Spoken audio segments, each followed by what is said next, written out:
그 반지 어디서 난 거지? 신입 비서가 떨어뜨린 낡은 금반지를 본 순간 장재혁 회장의 심장이 쿵 내려앉는 듯 했습니다.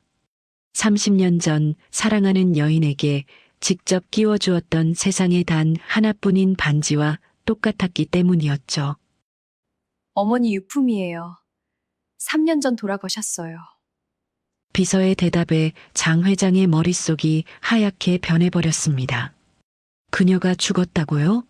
그런데 잠깐, 우리 사이에 아이는 없었는데 설마 그녀가 임신한 줄도 모른 채 헤어져야 했던 걸까요? 사연 시작 전 구독과 좋아요를 눌러주시고 어디서 듣고 계신지 댓글 남겨주시면 그곳으로 행운이 가득 깃들기를 바라겠습니다. 대한민국 경제계의 거물로 손꼽히는 장재혁 회장의 집무실은 오늘도 숨소리조차 들리지 않는 정적 속에 잠겨 있었습니다. 통유리 너머로 화려한 서울 시내가 한눈에 내려다 보였지만 재혁은 창밖 풍경 따위에는 눈길조차 주지 않은 채 서류 뭉치만 뚫어지게 노려보고 있었어요. 사람들은 그를 냉혈한이라 불렀습니다. 감정이라고는 찾아볼 수 없는 그 차가운 눈빛 때문이었죠. 30년 넘게 재계의 정상에 군림하면서 재혁은 웃는 법도 화내는 법도 잊어버린 사람처럼 살아왔습니다. 똑똑똑. 조심스러운 노크 소리가 정적을 깨뜨렸습니다. 들어와. 육중한 원목 문이 소리 없이 열리고 비서실장이 고개를 숙이며 들어섰습니다. 그의 뒤로는 낯선 젊은 여자의 모습이 보였어요. 회장님, 새로운 신입 비서입니다. 단아한 검정색 정장을 차려입은 젊은 여자가 재혁의 책상 앞에 멈춰 섰습니다. 20대 후반에서 30쯤 되어 보이는 그녀는 긴장한 기색이 역력했어요. 하얗게 질린 얼굴, 꼭 담은 입술, 그리고 어깨에 잔뜩 들어간 힘이 첫 출근의 떨림을 고스란히 드러내고 있었습니다. 여자가 허리를 깊이 숙이며 인사했습니다. 안녕하십니까? 이은서입니다. 오늘부터 회장님 비서로 근무하게 되었습니다. 또박또박 끊어 말하는 목소리가 살짝 떨리고 있었어요. 하지만 재혁은 여전히 서류에서 눈을 떼지 않았습니다. 신입 비서 따위에게 관심을 줄 이유가 없었으니까요. 그는 무심하게 턱짓으로 책상 한쪽을 가리켰습니다. 서류 거기나. 단 5글자. 그것이 재혁이 새 비서에게 건넨 첫마디의 전부였습니다. 은서는 작게 고개를 끄덕이며 양손에 들고 있던 두꺼운 결제 서류를 조심스럽게 내려놓으려 했어요. 하지만 긴장한 탓일까요? 서류를 내려놓는 손끝이 미세하게 떨리고 있었습니다. 그런데 바로 그 순간이었어요. 찰칵. 어깨에 메고 있던 가방의 지퍼가 느슨하게 풀리면서 안에 있던 소지품 몇 개가 바닥으로 쏟아져 내렸습니다. 아, 은서의 얼굴이 새하얗게 질렸어요. 립밤이 대굴대굴 굴러갔고 작은 수첩이 펼쳐진 채 떨어졌으며 손수건이 나비처럼 펄럭이며 내려앉았습니다. 죄송합니다. 당황한 은서가 다급히 무릎을 꿇고 흩어진 물건들을 주워 담기 시작했어요. 첫 출근 날, 그것도 대한민국 최고의 재벌 회장 앞에서 이런 실수를 저지르다니. 은서의 귀까지 빨갛게 달아올랐습니다. 하얗게 질린 손끝이 부들부들 떨리고 있었어요. 립밤을 집어넣고 수첩을 접어 가방에 쑤셔넣고 손수건을 움켜쥐는 은서의 손놀림은 정신없이 빨랐습니다. 한시라도 빨리 이 창피한 상황을 수습하고 싶었으니까요. 그런데 바로 그때였습니다. 챙그랑. 맑은 금소금이 조용한 집무실 안에 또렷하게 울려 퍼졌어요. 은서의 손이 허공에서 멈췄습니다. 가방 안쪽 주머니에 깊숙이 넣어두었던 무언가가 굴러나와 재혁의 구두 발등 바로 앞까지 미끄러져 간 것이었습니다. 재혁의 서늘한 시선이 천천히 서류에서 떨어져 나와 바닥을 향했습니다. 그의 눈동자가 그곳에 멈춰 섰어요. 바닥에는 금반지 하나가 놓여 있었습니다. 하지만 보통의 금반지와는 달랐어요. 오랜 세월의 흔적이 묻어 광택을 잃은 투박한 디자인의 반지였습니다. 마치 수십 년의 세월을 고스란히 품고 있는 듯 낡고 빛바랜 모습이었죠. 재혁의 심장이 멈추는 것 같았습니다. 저 반지는 재혁의 눈동자가 미세하게 흔들리기 시작했어요. 30년 넘게 냉철함을 잃은 적 없던 그 눈이 지금 이 순간 걷잡을 수 없이 요동치고 있었습니다. 30년 전의 기억이 번개처럼 뇌리를 스쳐 지나갔어요. 그때 재혁은 30살 야망으로 가득 찬 젊은 재벌 후계자였습니다. 그리고 그의 곁에는 정은이라는 여자가 있었어요. 가난했지만 맑은 눈을 가진 세상에서 가장 따뜻한 미소를 짓던 여자. 재혁은 그녀를 미치도록 사랑했습니다. 집안의 거센 반대를 뒤로하고 그는 정은에게 반지를 선물했어요. 세상에 단 2개뿐인 자신이 직접 디자인을 의뢰해서 만든 커플 반지였죠. 하나는 자신이 끼고 하나는 정은의 손가락에 끼워주며 재혁은 약속했어요. 반드시 널 지켜주겠다고. 무슨 일이 있어도 내 곁을 떠나지 않겠다고. 하지만 재혁은 그 약속을 지키지 못했습니다. 집안의 거센 반대를 이겨내 결혼했지만 1년도 되지 못해 비겁하게 무릎을 꿇었어요. 사랑보다 야망을 택했고 정은은 쫓겨나듯 그의 곁에서 사라졌습니다.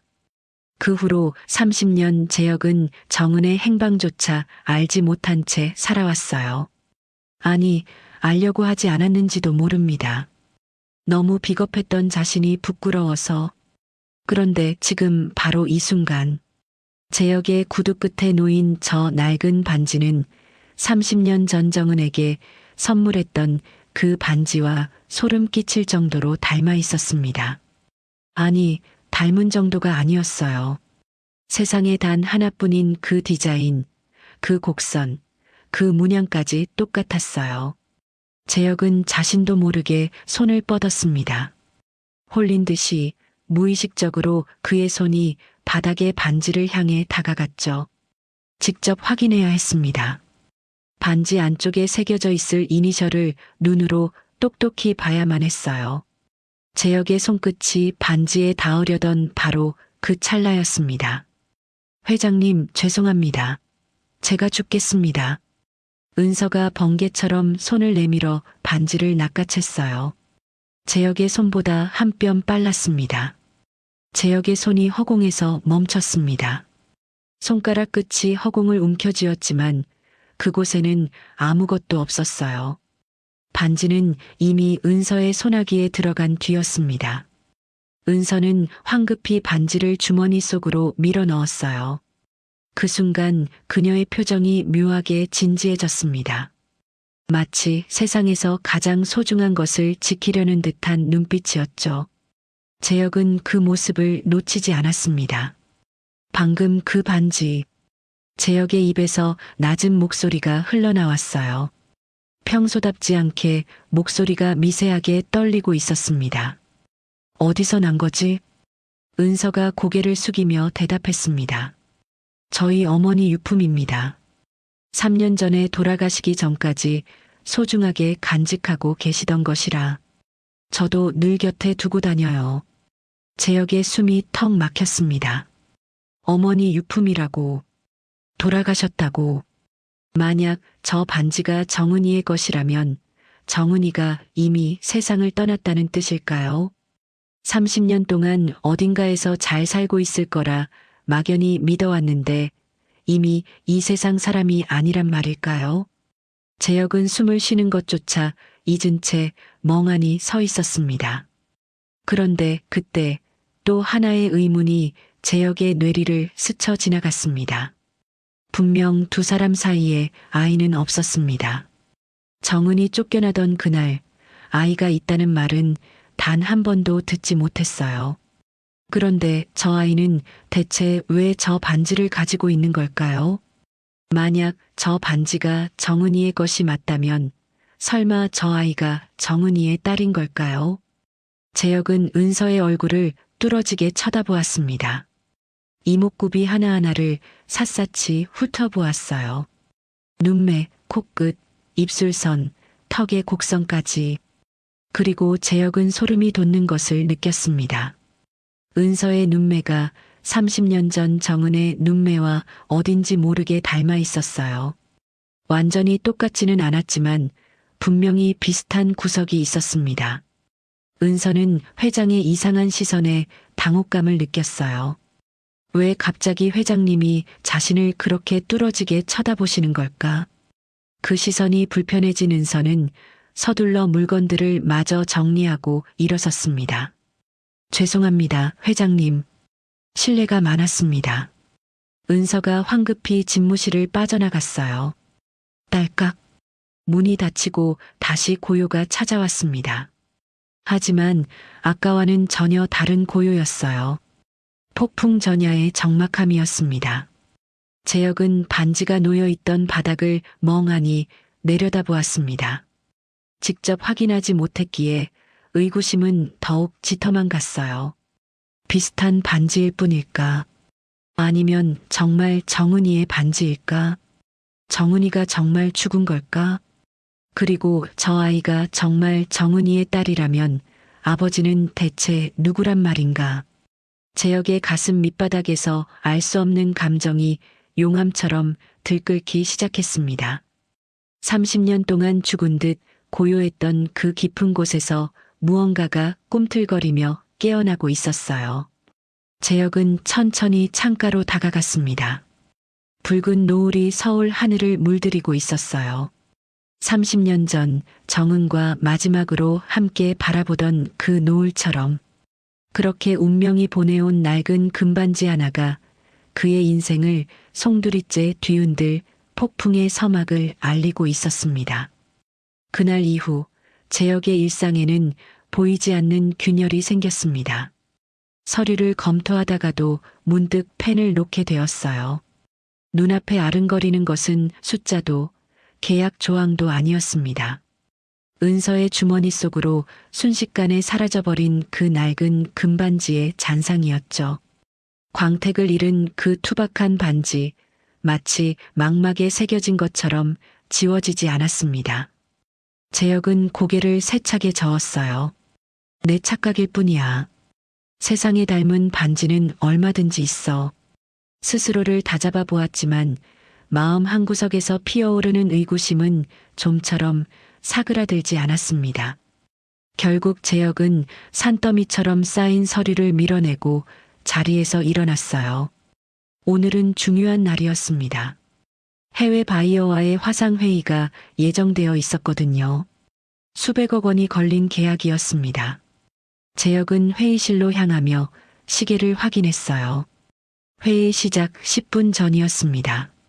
그런데 이상했습니다.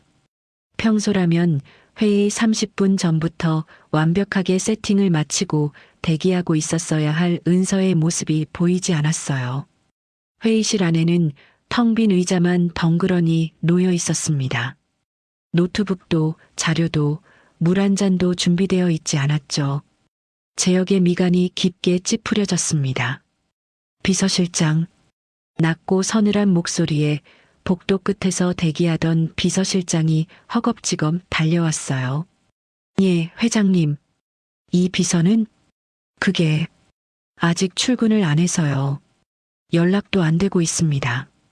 재혁의 눈빛이 차갑게 가라앉았습니다.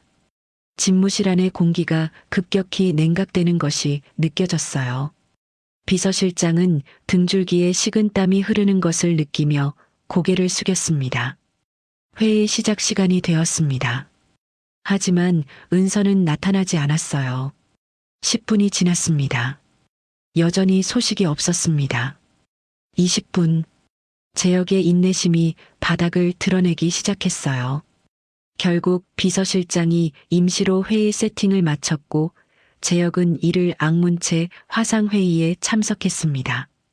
하지만 모든 것이 엉망이었어요. 자료 순서가 뒤죽박죽이었고 필요한 수치를 찾는 데만 한참이 걸렸습니다. 해외 바이어의 표정이 점점 굳어갔어요. 재혁의 얼굴에는 한 번도 본 적 없는 당혹감이 스쳐 지나갔습니다. 회의가 끝났을 때 재혁의 표정은 얼음장보다 차가웠습니다. 바로 그때였어요. 복도 쪽에서 웅성거리는 소리가 들려왔습니다. 재혁이 집무실 문을 열고 나갔을 때 그의 눈에 들어온 것은 충격적인 광경이었어요. 은서가 서 있었습니다. 하지만 그녀의 모습은 처참했어요. 단정하게 빗어 넘겼던 머리카락은 헝클어져 얼굴 위로 흘러내려 있었고 검정색 정장 블라우스 소매는 어딘가에 찢긴 듯 살짝 뜯겨 있었습니다. 구두에는 흙먼지가 잔뜩 묻어 있었고 손등에는 붉은 찰과상까지 나 있었어요. 마치 어딘가에서 굴러온 사람 같은 모습이었습니다. 그리고 그런 은서의 앞에는 비서실장이 버티고 서 있었어요. 그의 얼굴은 분노로 시뻘겋게 달아올라 있었습니다. 이은서 씨, 비서실장의 고함이 로비 전체에 울려 퍼졌어요. 지나가던 직원들이 하나둘 발걸음을 멈추고 그 광경을 지켜보기 시작했습니다. 지금이 몇 시인지 알아? 오늘이 어떤 날인지 몰랐어? 은서는 고개를 숙인 채 아무 말도 하지 못했어요. 어깨가 작게 떨리고 있었습니다. 회장님께서 얼마나 중요한 회의를 앞두고 계셨는지 알기나 해? 그 회의가 어떻게 됐는지 알아? 비서실장의 목소리가 점점 높아졌습니다. 다 엉망이 됐어. 수백억 원짜리 계약이 물 건너갈 판이라고. 은서의 어깨가 더욱 움츠러들었어요. 복도에 모인 직원들의 시선이 따갑게 그녀를 향하고 있었습니다. 수군거리는 소리가 여기저기서 들려왔어요. 신입 주제의 첫 주부터 지각이래. 그것도 회장님 회의 날에. 끝났네, 저 사람. 비서실장이 한 발짝 더 은서에게 다가섰습니다.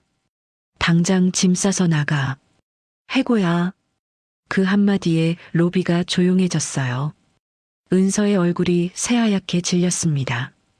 입술이 파르르 떨렸지만 그녀는 끝내 아무런 변명도 하지 못했어요. 그저 고개를 숙인 채 거친 숨을 몰아쉬고 있을 뿐이었습니다. 바로 그때였습니다. 묵직한 구둣발 소리가 복도에 울려 퍼졌어요. 사람들의 시선이 일제히 한 방향으로 쏠렸습니다. 재혁이었습니다. 그는 서늘한 위압감을 풍기며 천천히 걸어 나왔어요. 그가 한 걸음 내디딜 때마다 직원들이 양옆으로 갈라지며 길을 터주었습니다. 마치 바다가 갈라지듯 재혁이 은서 앞에 멈춰 섰습니다. 그의 시선이 은서의 모습을 천천히 훑더니 잠시 은서의 주머니 근처에 머물렀다가 이내 그녀의 눈을 똑바로 응시했습니다. 이유나 들어보지. 재혁의 목소리는 낮고 차가웠어요. 하지만 그 안에는 묘한 감정이 섞여 있었습니다. 회사를 우습게 여길 만큼 중요한 일이 뭐였나? 비서실장이 숨을 죽였어요. 로비 전체가 숨소리조차 내지 못하는 정적에 휩싸였습니다. 은서가 천천히 고개를 들었어요. 그녀의 눈가가 붉게 물들어 있었지만 눈빛만큼은 흔들리지 않았습니다. 죄송합니다, 회장님. 떨리는 목소리였지만 또렷했어요. 경찰서에 다녀오느라 늦었습니다. 재혁의 눈썹이 미세하게 움직였습니다. 비서실장이 끼어들었어요. 경찰서? 사고라도 친 겁니까? 비꼬는 말투였습니다. 하지만 은서는 고개를 저었어요. 아닙니다. 출근길에 차도 위를 위태롭게 걷고 계신 할머니를 발견했습니다. 은서의 목소리가 조금씩 힘을 얻기 시작했어요. 치매를 앓고 계신 것 같았어요. 이름도 주소도 가족 연락처도 전혀 기억을 못 하셨어요. 하늘에서는 비가 쏟아지기 시작했고 할머니는 얇은 잠옷 차림이었습니다. 그 상태로 차도 한복판을 걸어 다니시는데 은서가 잠시 말을 멈췄어요. 목이 메는 것 같았습니다. 차마 그냥 지나칠 수가 없었습니다.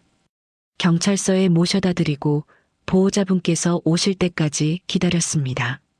그러다 보니 시간이 은서가 다시 고개를 깊이 숙였어요. 회사에 막대한 피해를 드린 점 정말 죄송합니다. 어떤 처벌도 달게 받겠습니다. 로비에 다시 침묵이 흘렀습니다. 은서의 눈은 겁에 질려 있었어요. 해고당할지도 모른다는 두려움이 그녀의 창백한 얼굴에 고스란히 드러나 있었습니다.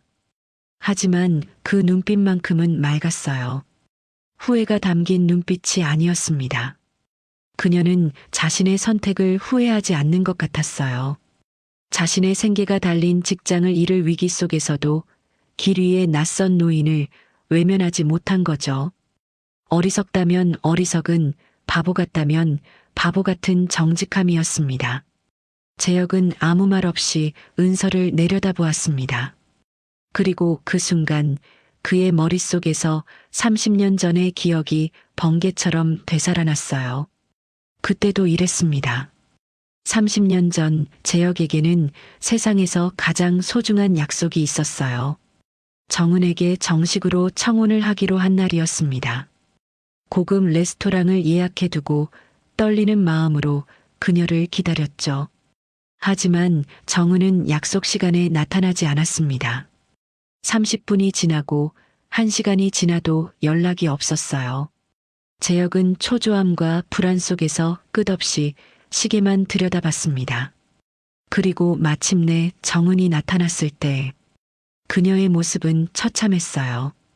원피스 치마에는 흙이 묻어 있었고 머리카락은 비에 젖어 얼굴에 달라붙어 있었습니다. 무릎에는 피가 맺혀 있었죠. 정은은 재혁을 보자마자 울음을 터뜨렸어요. 재혁 씨, 미안해요. 정말 미안해. 그녀가 흐느끼며 말했습니다. 오는 길에 골목에서 쓰러진 할아버지를 봤어요. 의식이 없으셨어요. 구급차를 부르고 병원에 같이 갔는데 보호자분이 오실 때까지 차마 떠날 수가 없었어요. 미안해요, 재혁 씨. 재혁은 그때 정은을 안아주었습니다. 아니, 안아줄 수밖에 없었어요. 화를 낼 수가 없었습니다. 세상에 그렇게 바보 같은 사람이 또 있을까요? 자신보다 남을 먼저 생각하느라 항상 손해만 보는 사람. 그게 정은이었습니다. 그리고 재혁은 그런 정은을 사랑했어요. 지금 눈앞의 은서가 그때의 정은과 너무도 닮아 있었습니다. 엉망이 된 옷차림도, 겁에 질린 눈도, 하지만 후회 없는 그 맑은 눈빛도. 재혁은 차갑게 돌아서려다 멈칫했습니다. 심장 어딘가에서 무언가가 콕콕 찌르는 것 같았어요. 정은이 너도 그랬지. 너 자신보다 남을 먼저 챙기느라 늘 손해만 봤잖아. 그러다가 결국 재혁은 입술을 굳게 다물었습니다. 잠시 침묵이 흐른 뒤 그가 입을 열었어요. 비서실장. 예, 회장님. 해고 통보는 거도. 비서실장의 눈이 휘둥그레졌습니다. 복도에 모인 직원들 사이에서 웅성거리는 소리가 퍼져나갔어요. 대신 재혁이 은서를 차갑게 내려다보며 말을 이었습니다. 오늘 지각으로 발생한 손실은 이 비서의 업무 성과로 증명하도록 해. 앞으로 2배, 아니 3배는 일해야 할 거야. 은서의 눈이 커졌습니다. 믿을 수 없다는 표정이었어요. 회장님. 하지만 재혁은 이미 돌아서서 집무실로 걸어가고 있었습니다. 뒤도 돌아보지 않았어요. 딸깍. 집무실 문이 닫혔습니다. 재혁은 문에 등을 기댄 채 눈을 감았어요. 심장이 이상하게 뛰고 있었습니다. 며칠 전 반지를 보았을 때와는 또 다른 동요였어요. 그 반지도, 그 성품도 우연이라고 하기엔 너무 많은 것들이 겹쳐지고 있었습니다. 재혁은 창가로 다가가 멍하니 서울 하늘을 바라보았어요. 30년 전의 정은이가 자꾸만 눈앞에 아른거렸습니다. 저 아이가 대체 누구인 거야? 정말 정은이의 딸인 걸까? 의구심은 이제 걷잡을 수 없는 호기심으로 변해가고 있었습니다. 그날 이후로 재혁은 일이 손에 잡히지 않았죠. 자신도 모르게 창밖을 바라보았습니다. 서울의 빌딩 숲이 햇살을 받아 반짝이고 있었지만 그의 눈에는 아무것도 들어오지 않았어요. 그 반지가 정말 정은이의 것이라면 정은이는 그 후로 어떻게 살았던 걸까? 행복했을까? 아니면 재혁의 가슴이 묵직하게 내려앉았습니다. 저 아이가 정은이의 딸이라면 아버지는 누구지? 30년 전 자신의 집안이 무정하게 내쫓았던 정은. 그녀가 다른 남자를 만나 가정을 꾸렸을지도 모른다는 생각에 재혁의 가슴 한구석이 알 수 없는 불쾌함으로 뒤틀렸어요. 질투라고 하기엔 너무 늦었고 후회라고 하기엔 너무 깊었습니다. 똑똑. 노크 소리에 재혁은 생각에서 깨어났습니다. 회장님, 서명하실 서류 가져왔습니다. 은서였어요. 그녀가 조심스럽게 문을 열고 들어왔습니다. 지각 사건 이후 며칠이 지났지만 은서는 여전히 재혁 앞에서 긴장한 기색을 감추지 못했어요. 놓고 가. 재혁은 무심하게 대답했습니다. 하지만 그의 시선은 자꾸만 은서의 얼굴을 향했어요. 저도 모르게 그녀를 쳐다보게 되었죠. 은서가 서류를 내려놓고 돌아서려는 순간 재혁이 불쑥 입을 열었습니다. 이비서. 네, 회장님. 은서가 걸음을 멈추고 돌아섰어요. 재혁은 잠시 망설였습니다. 물어봐야 할지 말아야 할지. 하지만 결국 입을 열었어요. 짐짓 아무렇지 않은 척 서류를 들여다보며 말했습니다. 이번 주말에도 경찰서에 갈 건가? 은서가 눈을 동그랗게 떴어요. 경찰서요? 그 치매 할머니 말이야. 또 다른 할머니를 구하러 갈 계획이라도 있나? 재혁의 말에 농담기가 살짝 섞여 있었습니다. 은서는 그제야 회장님이 농담을 하고 있다는 것을 깨달았어요. 그녀의 입가에 희미한 미소가 번졌습니다. 아닙니다, 회장님. 은서가 작게 웃으며 고개를 저었어요. 이번 주말에는 제 고향 같은 곳에 가려고요. 고향? 재혁이 의외라는 듯 눈썹을 치켜 세웠습니다. 은서의 이력서에서 본 기억으로는 그녀의 출생지는 서울이었어요. 고향이라기보다는 고향 같은 곳이에요. 은서가 조금 쑥스러운 듯 말을 이었습니다. 경기도 외곽에 있는 소망보육원이라고 돌아가신 엄마랑 어렸을 때부터 다니던 곳이에요. 요즘도 쉬는 날이면 늘 가서 아이들을 봐요. 엄마랑 약속했거든요. 엄마가 안 계셔도 꼭 계속 가겠다고. 소망보육원. 그 이름이 재혁의 고막을 때리는 순간 세상의 모든 소음이 사라졌습니다. 마치 진공 상태에 빠진 것처럼 아무 소리도 들리지 않았어요. 소망보육원. 30년 전 재혁과 정은이 매주 찾아가던 그곳. 당시 재혁은 아직 회장이 아니었습니다. 젊고 야망에 찬 후계자였지만 정은과 함께 있을 때만큼은 그 모든 것을 내려놓을 수 있었어요. 두 사람은 매주 주말이면 낡은 버스를 타고 경기도 외곽의 그 작은 보육원을 찾아갔습니다. 정은은 아이들과 뛰어노는 것을 좋아했어요. 그녀가 아이들과 함께 웃을 때 재혁은 그 모습을 바라보며 생각했습니다. 언젠가 우리도 저런 가정을 꾸리게 되겠지. 정은이 저렇게 웃는 모습을 평생 볼 수 있겠지. 하지만 그 꿈은 이루어지지 않았어요. 정은이 쫓겨난 후 재혁은 다시는 그 보육원을 찾지 않았습니다. 아니, 찾을 수 없었어요. 그곳에 가면 정은과의 추억이 너무 선명하게 되살아날 것 같아서, 차마 감당할 수 없을 것 같아서. 그런데 지금 은서가 그 보육원에 다니고 있다고, 정은이 살아있을 때도 함께 했다고. 재혁의 손이 떨리기 시작했습니다. 그는 급히 책상 위에 찻잔을 집어들었어요. 떨림을 감추려는 듯 찻잔을 입가에 가져갔지만 손등에 핏줄이 설 정도로 힘이 들어가 있었습니다. 우연이야. 분명 우연일 거야. 소망 보육원이 어디 한두 곳일까? 재혁은 스스로를 다독였어요. 하지만 머릿속은 혼란으로 뒤죽박죽이었습니다.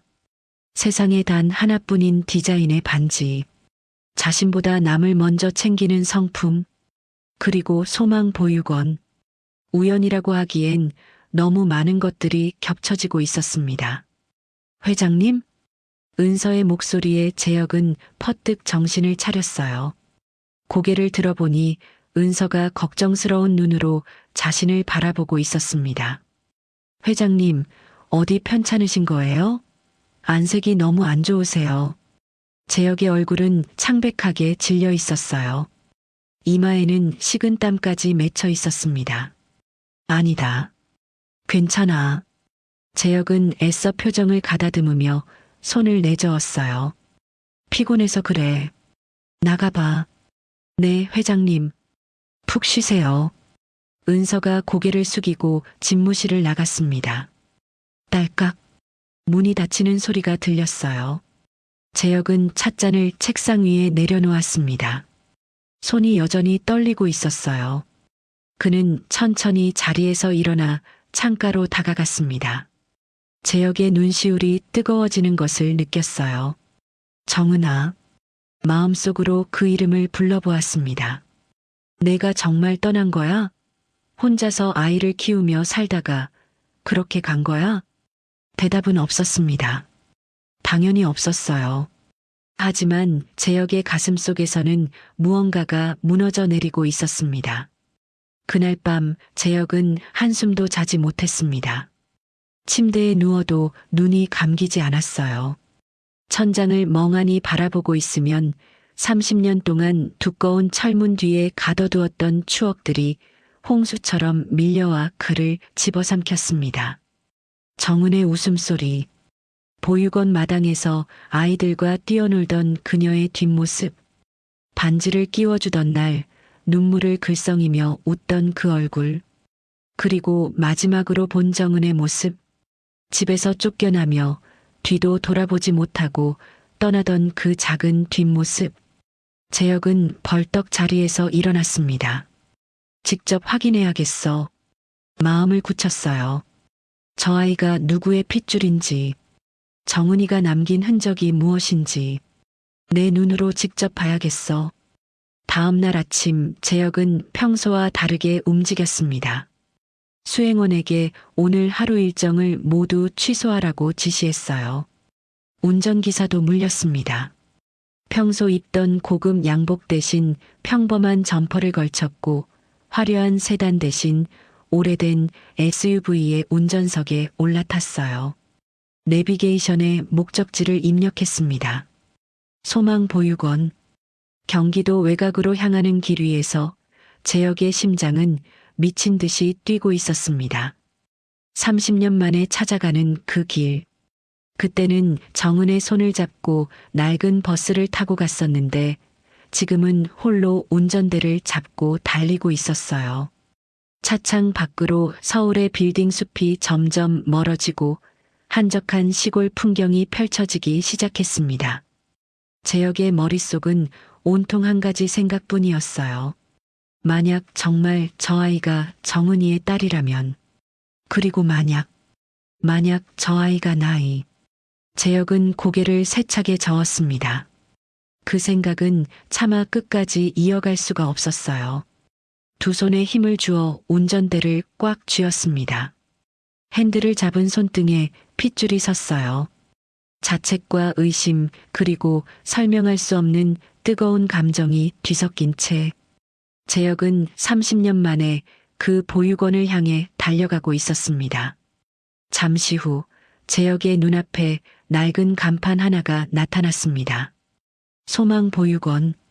세월의 흔적이 가득한 간판이었어요. 페인트가 벗겨지고 글씨가 바랜 모습이 30년이라는 시간의 무게를 말해주고 있었습니다. 재혁은 보육원 앞에 차를 세웠습니다. 하지만 차에서 내리지 못했어요. 두 손으로 핸들을 잡은 채 멍하니 그 간판을 바라보았습니다. 30년 전 정은의 손을 잡고 걷던 보육원 앞 흙길은 이제 아스팔트로 덮여 있었어요.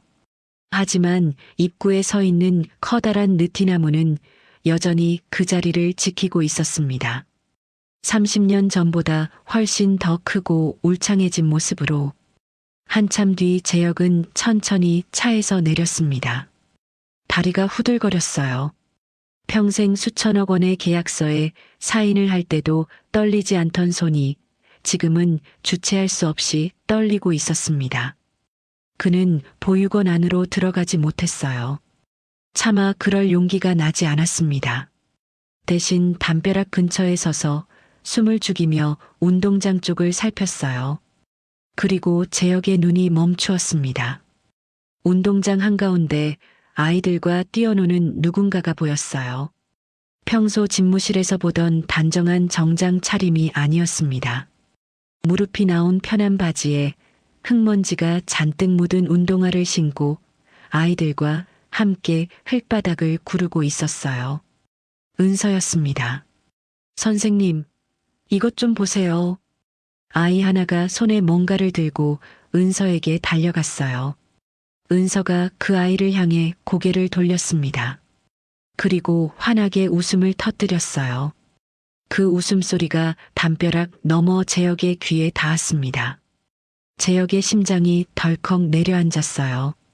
저 웃음소리, 저 웃는 모습, 은서가 웃을 때 눈을 가늘게 뜨는 모양, 코끝을 살짝 찡긋거리는 버릇, 고개를 뒤로 젖히며 웃는 저 척관까지. 그것은 영락없이 보육원에서 아이들과 함께 뛰놀던 정은의 모습이었습니다. 재혁은 숨이 막혀왔어요. 담벼락을 짚은 손에 저도 모르게 힘이 들어갔습니다. 손가락 끝이 하얗게 질릴 정도로. 정은아. 마음속으로 그 이름을 불렀습니다.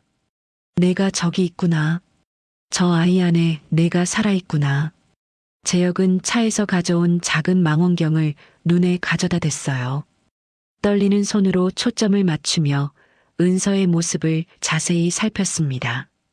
은서가 운동장 한편으로 걸어가고 있었어요. 어린 여자아이 하나가 신발끈이 풀린 채 쪼르르 뛰어오고 있었습니다. 선생님, 신발끈이요.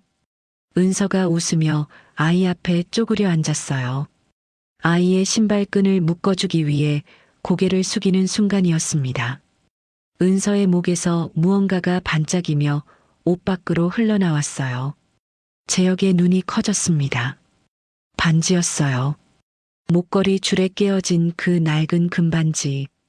첫 만남에서 재혁의 구두 끝에 굴러왔던 바로 그 반지가 은서의 목에 걸려 있었습니다. 심장과 가장 가까운 곳에. 은서는 반지를 옷 안으로 다시 넣지 않았어요. 대신 습관적으로 손으로 반지를 쥐고 만지작거렸습니다. 마치 그것이 세상에서 가장 소중한 것인 양. 재혁의 눈시울이 뜨거워졌습니다. 바로 그때였어요. 보육원 건물 안에서 나이 지긋한 여자가 걸어 나왔습니다. 허리가 살짝 굽은 이르는 넘어 보이는 할머니였어요. 아마 원장인 것 같았습니다. 원장이 은서에게 다가가 말을 건넸어요. 은서야. 네, 원장님. 너희 엄마가 참 좋아하던 저 느티나무, 올해도 참 푸르지? 원장의 시선이 입구에 커다란 느티나무를 향했습니다. 그리고 나지막이 중얼거렸어요. 정은아, 오늘도 은서가 와줬어. 너 없이도 이렇게 자주 와주는 은서한테 항상 고마워. 정은. 그 이름이 재혁의 고막을 때렸습니다. 재혁은 머리를 얻어맞은 것 같았어요. 눈앞이 하얗게 번쩍거렸습니다. 다리에 힘이 풀려 담벼락에 몸을 기대야 했어요. 정은. 틀림없었습니다. 은서의 어머니 이름이 정은이었어요. 재혁은 더 이상 참을 수 없었습니다. 그는 담벼락을 돌아 보육원 정문으로 들어섰어요. 발걸음이 빨라졌습니다. 거의 뛰다시피 운동장으로 향했어요. 은서가 인기척에 고개를 돌렸습니다. 그리고 눈을 동그랗게 떴어요. 회장님? 은서의 목소리가 놀라움으로 떨렸습니다. 여기까지 어떻게 오신 거예요? 재혁은 대답하지 않았어요. 그의 시선은 오직 한 곳에만 고정되어 있었습니다. 은서의 목에 걸린 그 반지. 재혁의 목소리가 떨렸어요. 평생 냉철함을 잃은 적 없던 그 목소리가 한 번만 봐도 되겠나? 은서는 당황한 표정으로 재혁을 바라보았습니다. 회장님이 왜 갑자기 여기까지 오셔서 반지를 보여달라고 하시는 걸까? 이해할 수 없었어요. 하지만 은서는 천천히 목걸이를 풀었습니다. 그리고 재혁의 손바닥 위에 그 낡은 반지를 올려놓았어요. 재혁의 손이 심하게 떨렸습니다. 반지를 집어들었어요. 손가락 끝으로 그 투박한 표면을 어루만졌습니다. 30년의 세월 동안 광택을 잃고 낡아버린 하지만 틀림없이 자신이 디자인했던 그 반지. 재혁은 떨리는 손으로 반지를 뒤집었습니다. 반지 안쪽을 살폈어요. 세월에 닳아 희미해져 있었지만 분명히 무언가가 새겨져 있었습니다. 제이 그리고 제이, 재혁과 정은 두 사람의 영문 이니셜이었어요. 재혁의 눈시울이 순식간에 붉어졌습니다. 정은이와 나의 이니셜이다. 틀림없어. 이건 내가 정은이에게 준 바로 그 반지야. 그런데 재혁은 고개를 들어 은서를 바라보았습니다. 그의 눈빛이 복잡하게 흔들리고 있었어요. 대체 왜 아이가 있었다면 왜 나를 찾지 않았던 거지? 이 아이는 정말 내 아이인 걸까? 아니면 정은이가 다른 남자와의 사이에서 낳은 아이에게 내 반지를 물려준 걸까? 재혁의 입술이 바르르 떨렸습니다. 어머니는 겨우 말문을 열었어요. 어머니는 아버지가 누구라고 하셨나? 은서의 표정이 살짝 굳었습니다. 잠시 침묵이 흐른 뒤 그녀가 입을 열었어요. 얼굴도 모릅니다. 씁쓸한 미소가 은서의 입가에 번졌습니다. 엄마는 아버지 이야기를 거의 안 하셨어요. 그냥 좋은 사람이었다고만 하셨죠. 은서가 먼 곳을 바라보며 말을 이었어요. 피치 못할 사정이 있었을 뿐 아버지는 훌륭한 분이라고. 너는 꼭 아버지를 닮아 바르게 살아야 한다고. 엄마는 항상 그렇게 말씀하셨어요. 저는 그 말만 믿고 살았죠. 재혁의 가슴이 칼로 난도질 당하는 것 같았습니다. 좋은 사람이라고, 훌륭한 분이라고, 정은이 그렇게 말했다고. 재혁은 이를 악물었어요. 눈시울이 뜨거워지는 것을 필사적으로 참았습니다. 좋은 사람이 아니었습니다. 자신은 비겁하게 그녀를 버린 죄인이었어요. 집안의 압박 앞에서 무릎을 꿇고 사랑하는 여자를 지켜주지 못한 한심한 겁쟁이였습니다. 그런데 정은은 죽는 날까지 자신을 원망하지 않았던 거예요. 오히려 아이에게 아버지는 좋은 사람이라고 말해주었던 거예요. 재혁은 손에 들린 반지를 내려다보았습니다. 30년의 세월 동안 정은이 간직하고 있었을 이 반지를, 얼마나 많은 밤을 이 반지를 쥐고 울었을까. 얼마나 많은 순간 이 반지를 보며 자신을 떠올렸을까. 재혁은 억지로 감정을 눌러 삼켰습니다. 아직 확실한 건 아니었어요. 은서가 자신의 아이인지 아닌지 아직 확인되지 않았습니다. 그는 반지를 은서에게 돌려주었어요. 고맙다. 잘 간직하거라. 재혁의 목소리가 굵게 갈라졌습니다. 은서는 여전히 의아한 표정이었어요. 회장님이 왜 갑자기 여기 와서 반지를 보시고 저렇게 힘들어 하시는 걸까? 하지만 은서는 묻지 않았습니다. 그저 반지를 다시 목에 걸며 고개를 숙였어요. 감사합니다, 회장님. 재혁은 돌아섰습니다. 발걸음이 무거웠어요. 보육원을 나와 차에 올라탄 뒤에도 한동안 시동을 걸지 못했습니다. 그는 떨리는 손으로 휴대폰을 꺼냈어요. 비서실장의 번호를 눌렀습니다. 신호음이 2번 울리고 비서실장의 목소리가 들려왔어요. 예, 회장님. 재혁은 낮고 굵은 목소리로 말했습니다. 비서실장, 지금 당장 유전자 검사 준비해.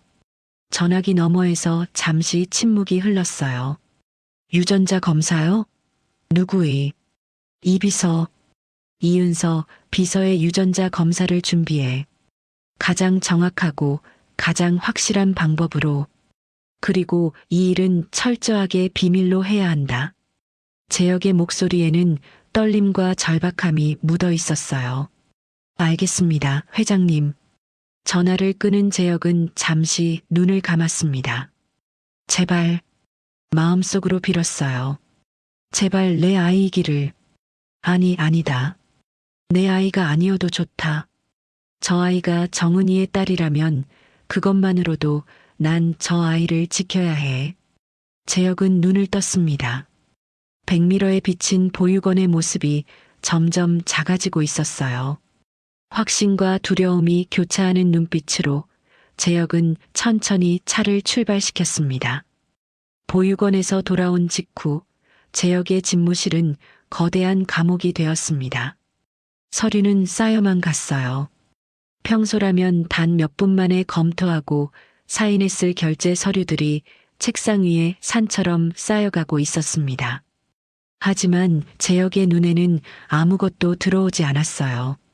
숫자도 계약 조항도 보고서의 글자도 전부 흐릿하게 번져 보일 뿐이었습니다. 재혁의 시선은 오직 한 곳에만 고정되어 있었어요. 책상 구석에 놓인 휴대전화. 비서실장을 통해 은서가 사무실에 두고 간 빗에서 머리카락을 확보했습니다. 그리고 그것을 가장 신뢰할 수 있는 연구소로 보냈어요. 재혁 자신의 DNA 샘플과 함께. 벌써 사흘째였습니다. 사흘. 고작 사흘이었지만 재혁에게는 30년보다 더 길게 느껴졌어요. 재혁은 의자 등받이에 몸을 기대며 천장을 올려다보았습니다. 눈을 감으면 은서의 얼굴이 떠올랐어요. 보육원에서 아이들과 뛰어놀며 웃던 그 얼굴. 정은을 빼닮은 그 웃음. 맞아야 한다. 재혁은 마음속으로 되뇌었습니다. 내 아이여야만 한다. 그래야 정은이에게 조금이라도 속죄할 수 있어. 하지만 다른 생각도 스멀스멀 기어 올라왔어요. 만약 아니라면? 만약 저 아이가 정은이가 다른 남자 사이에서 낳은 아이라면? 그 생각에 재혁의 가슴이 시리게 아파왔습니다. 아니, 차라리 내 아이가 아닌 게 저 아이에겐 축복일지도 모르지. 나 같은 아비 밑에서 자라지 않은 게 말이야. 비겁하게 어머니를 버린 한심한 남자가 아버지라니. 그게 축복일 리가 있나? 재혁은 두 손으로 얼굴을 감쌌어요. 자책과 희망 사이를 오가며 마른 침만 삼키고 있었습니다. 바로 그때였어요. 부르르. 책상 위에 휴대전화가 진동했습니다. 재혁의 심장이 멈추는 것 같았어요. 떨리는 손으로 전화기를 집어들었습니다. 화면에는 비서실장의 이름이 떠 있었어요. 여보세요. 재혁의 목소리가 갈라졌습니다. 회장님, 검사 결과가 나왔습니다. 지금 파일로 보내드리겠습니다. 비서실장의 목소리에도 긴장이 묻어 있었어요. 알았다. 재혁은 전화를 끊고 휴대전화 화면을 응시했습니다. 잠시 후 알림음과 함께 파일 하나가 도착했어요. 재혁의 손가락이 떨렸습니다. 파일을 열기가 두려웠어요. 하지만 열지 않을 수도 없었습니다. 그는 심호흡을 하고 파일을 터치했어요. 화면에 검사 결과서가 떴습니다. 복잡한 숫자와 그래프들이 나열되어 있었어요. 재혁의 눈이 빠르게 움직이며 결과를 훑어 내려갔습니다. 그리고 마지막 문구에서 멈추었어요. 친자 확률 99.9%. 재혁의 숨이 턱 막혔습니다. 휴대전화를 든 손에서 힘이 빠졌어요. 전화기가 책상 위로 떨어졌습니다. 재혁은 의자 깊숙이 몸을 파묻었어요. 두 손으로 얼굴을 감싸며 천장을 올려다보았습니다. 내 딸이었어. 입술 사이로 신음 같은 목소리가 새어나왔습니다. 정말 내 딸이었어. 눈시울이 뜨거워졌어요. 30년 동안 한 번도 흘리지 않았던 눈물이 차올랐습니다. 정은아. 재혁은 허공을 향해 그 이름을 불렀어요. 내가 혼자서 그 모진 세월을 견디며 내 아이를 키워냈구나. 쫓겨나면서도 아이를 지켰구나. 임신한 것도 모르고 널 내쫓았는데 넌 그걸 원망하지도 않고 혼자서. 재혁은 더 이상 말을 잇지 못했습니다. 서류 더미 위로 얼굴을 묻었어요. 어깨가 들썩거렸습니다. 소리 없는 통곡이 그의 몸을 흔들었어요. 30년 동안 자신의 딸이 이 세상 어딘가에서 살고 있었습니다. 아버지 얼굴도 모른 채 어머니와 단둘이 힘겹게 살아왔어요. 그리고 3년 전 어머니마저 떠나보내고 혼자가 되었습니다. 그 모든 세월 동안 재혁은 아무것도 몰랐어요. 아니, 알려고 하지 않았습니다. 너무 비겁해서 미안하다. 재혁은 흐느끼며 중얼거렸어요. 정은아, 미안하다. 은서야, 아빠가 미안하다.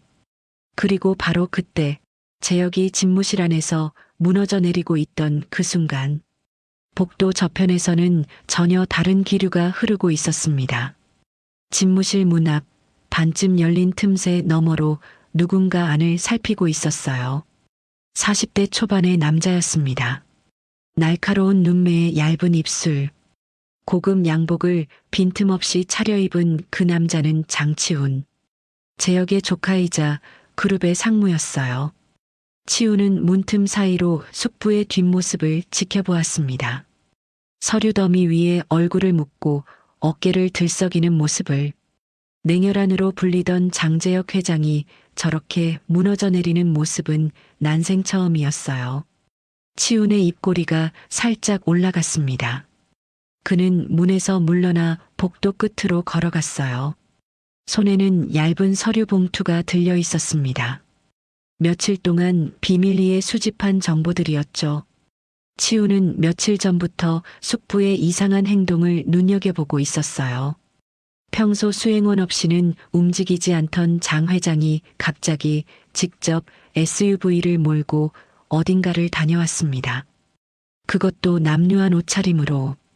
그리고 비서실장에게 무언가를 비밀리에 조사하도록 지시했어요. 치우는 그 모든 것을 알아냈습니다. 돈이면 안 되는 게 없었으니까요. 회장이 신입 비서 뒤를 캐고 다녔다더니. 치우는 낮게 중얼거렸어요. 결국 유전자 검사까지 했단 말이지? 그의 손에 들린 서류 봉투 안에는 재혁이 연구소에 의뢰한 검사 내역이 고스란히 담겨 있었습니다. 당연히 불법으로 빼낸 것이었어요. 저 여자가 장 회장에 숨겨진 핏줄이라도 된다는 건가? 치훈의 눈이 차갑게 빛났습니다. 장재혁 회장에게는 자식이 없었어요. 적어도 치훈이 아는 한 그랬습니다. 그래서 치훈은 자신이 당연히 후계자가 될 거라고 믿어왔어요. 유일한 조카이자 피부치니까. 숙부가 은퇴하면 이 거대한 그룹이 자신의 것이 될 거라고. 그런데 갑자기 숨겨진 딸이 나타났다? 치훈의 이마에 핏줄이 섰습니다. 이건 안 돼. 그는 이를 악물었어요. 내가 지금까지 어떻게 버텼는데 갑자기 나타난 여자한테 다 뺏길 순 없어. 치훈은 휴대전화를 꺼내 어딘가에 전화를 걸었습니다. 나야. 지금 바로 올라와. 잠시 후 측근 한 명이 복도로 올라왔어요. 치훈은 주변을 살핀 뒤 낮은 목소리로 말했습니다. 저 신입 비서 있잖아. 이은서. 예, 상무님. 회장이 마음을 굳히기 전에 끝내야 해. 치훈의 목소리가 차갑게 가라앉았어요. 저 여자를 장 회장 곁에서 영원히 치워버릴 명분을 만들어 가장 추잡하고 다시는 고개를 들 수 없는 죄목으로 말이야. 측근이 고개를 끄덕였습니다. 어떤 방법으로 할까요? 치우는 창밖을 바라보며 입꼬리를 올렸어요. 저 여자 컴퓨터 접속 기록 있지? 회장 비서니까 기밀 서류에 접근 권한이 있을 거야. 그렇습니다. 그걸 이용해. 저 여자가 회사 기밀을 빼돌린 것처럼 꾸며 산업 스파이로 몰아넣는 거야. 측근의 눈이 커졌어요. 산업 스파이요? 그래. 경쟁사의 기밀을 팔아넘긴 배신자. 그 정도 죄목이면 아무리 회장이라도 감싸지 못하겠지. 치훈의 눈이 뱀처럼 차갑게 빛났습니다. 준비해. 완벽하게. 증거가 빈틈없어야 해. 은밀한 준비가 시작되고 있었습니다. 다음 날 아침, 재혁은 밤새 한숨도 자지 못했습니다. 눈이 충혈되어 있었고 얼굴은 헬쑥했어요. 하지만 그는 평소처럼 출근했습니다. 아무 일도 없었다는 듯이. 아직 은서에게 진실을 말할 수는 없었어요. 어떻게 말해야 할지 알 수 없었습니다. 30년 동안 너를 버려두고 살았던 아버지가 나라고. 어떤 얼굴로 그 말을 할 수 있을까요? 회사 로비에 도착했을 때 은서가 환한 미소로 재혁을 맞이했습니다. 회장님, 좋은 아침입니다. 밝은 목소리였어요. 아무것도 모르는 해맑은 얼굴이었습니다. 재혁의 심장이 미어지는 것 같았어요. 은서야. 마음속으로 그 이름을 불렀습니다.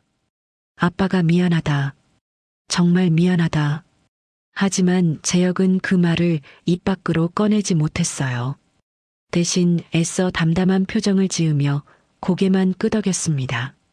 그래. 단 한마디. 그것이 전부였어요. 재혁은 은서의 얼굴을 똑바로 보지 못한 채 집무실로 향했습니다. 가슴속은 이미 피눈물로 젖어들고 있었지만 겉으로는 평소와 다름없는 냉철한 표정을 유지했어요. 은서는 그런 회장의 뒷모습을 바라보았습니다. 왜인지 오늘따라 회장님의 어깨가 무거워 보였어요. 뭔가 힘든 일이라도 있으신 걸까? 하지만 신입 비서인 자신이 감히 물어볼 수는 없었습니다. 은서는 고개를 숙이고 자신의 자리로 향했어요. 그녀는 알지 못했습니다. 복도 저편에서 누군가 자신을 지켜보고 있다는 것을. 장치훈 상무가 차가운 눈으로 은서의 뒷모습을 응시하고 있었어요. 그의 입가에는 비열한 미소가 걸려 있었습니다. 덫은 이미 놓였습니다. 은서를 노리는 어둠의 그림자가 그녀의 발밑까지 소리 없이 다가오고 있었어요. 며칠 후 주말 아침, 은서의 휴대전화에 낯선 번호로 문자 한 통이 도착했습니다. 오늘 오후 2시 아래 주소로 와라. 할 말이 있다. 장재혁? 은서는 문자를 보며 고개를 갸웃거렸어요. 회장님이 직접 문자를 보내시다니. 그것도 회사가 아닌 다른 장소로 오라고 하시다니. 무슨 일일까? 혹시 해고 통보라도 하시려는 걸까? 불안한 마음을 안고 은서는 문자에 적힌 주소로 향했습니다. 도착한 곳은 서울 외곽의 한적한 별장이었어요. 높은 담장에 둘러싸인 조용한 곳이었습니다. 경비원이 문을 열어주었고 은서는 안내를 받아 별장 안으로 들어갔어요. 거실에 들어서자 재혁이 창가에 서 있는 것이 보였습니다. 은서는 그 뒷모습을 보고 가슴이 철렁 내려앉았어요.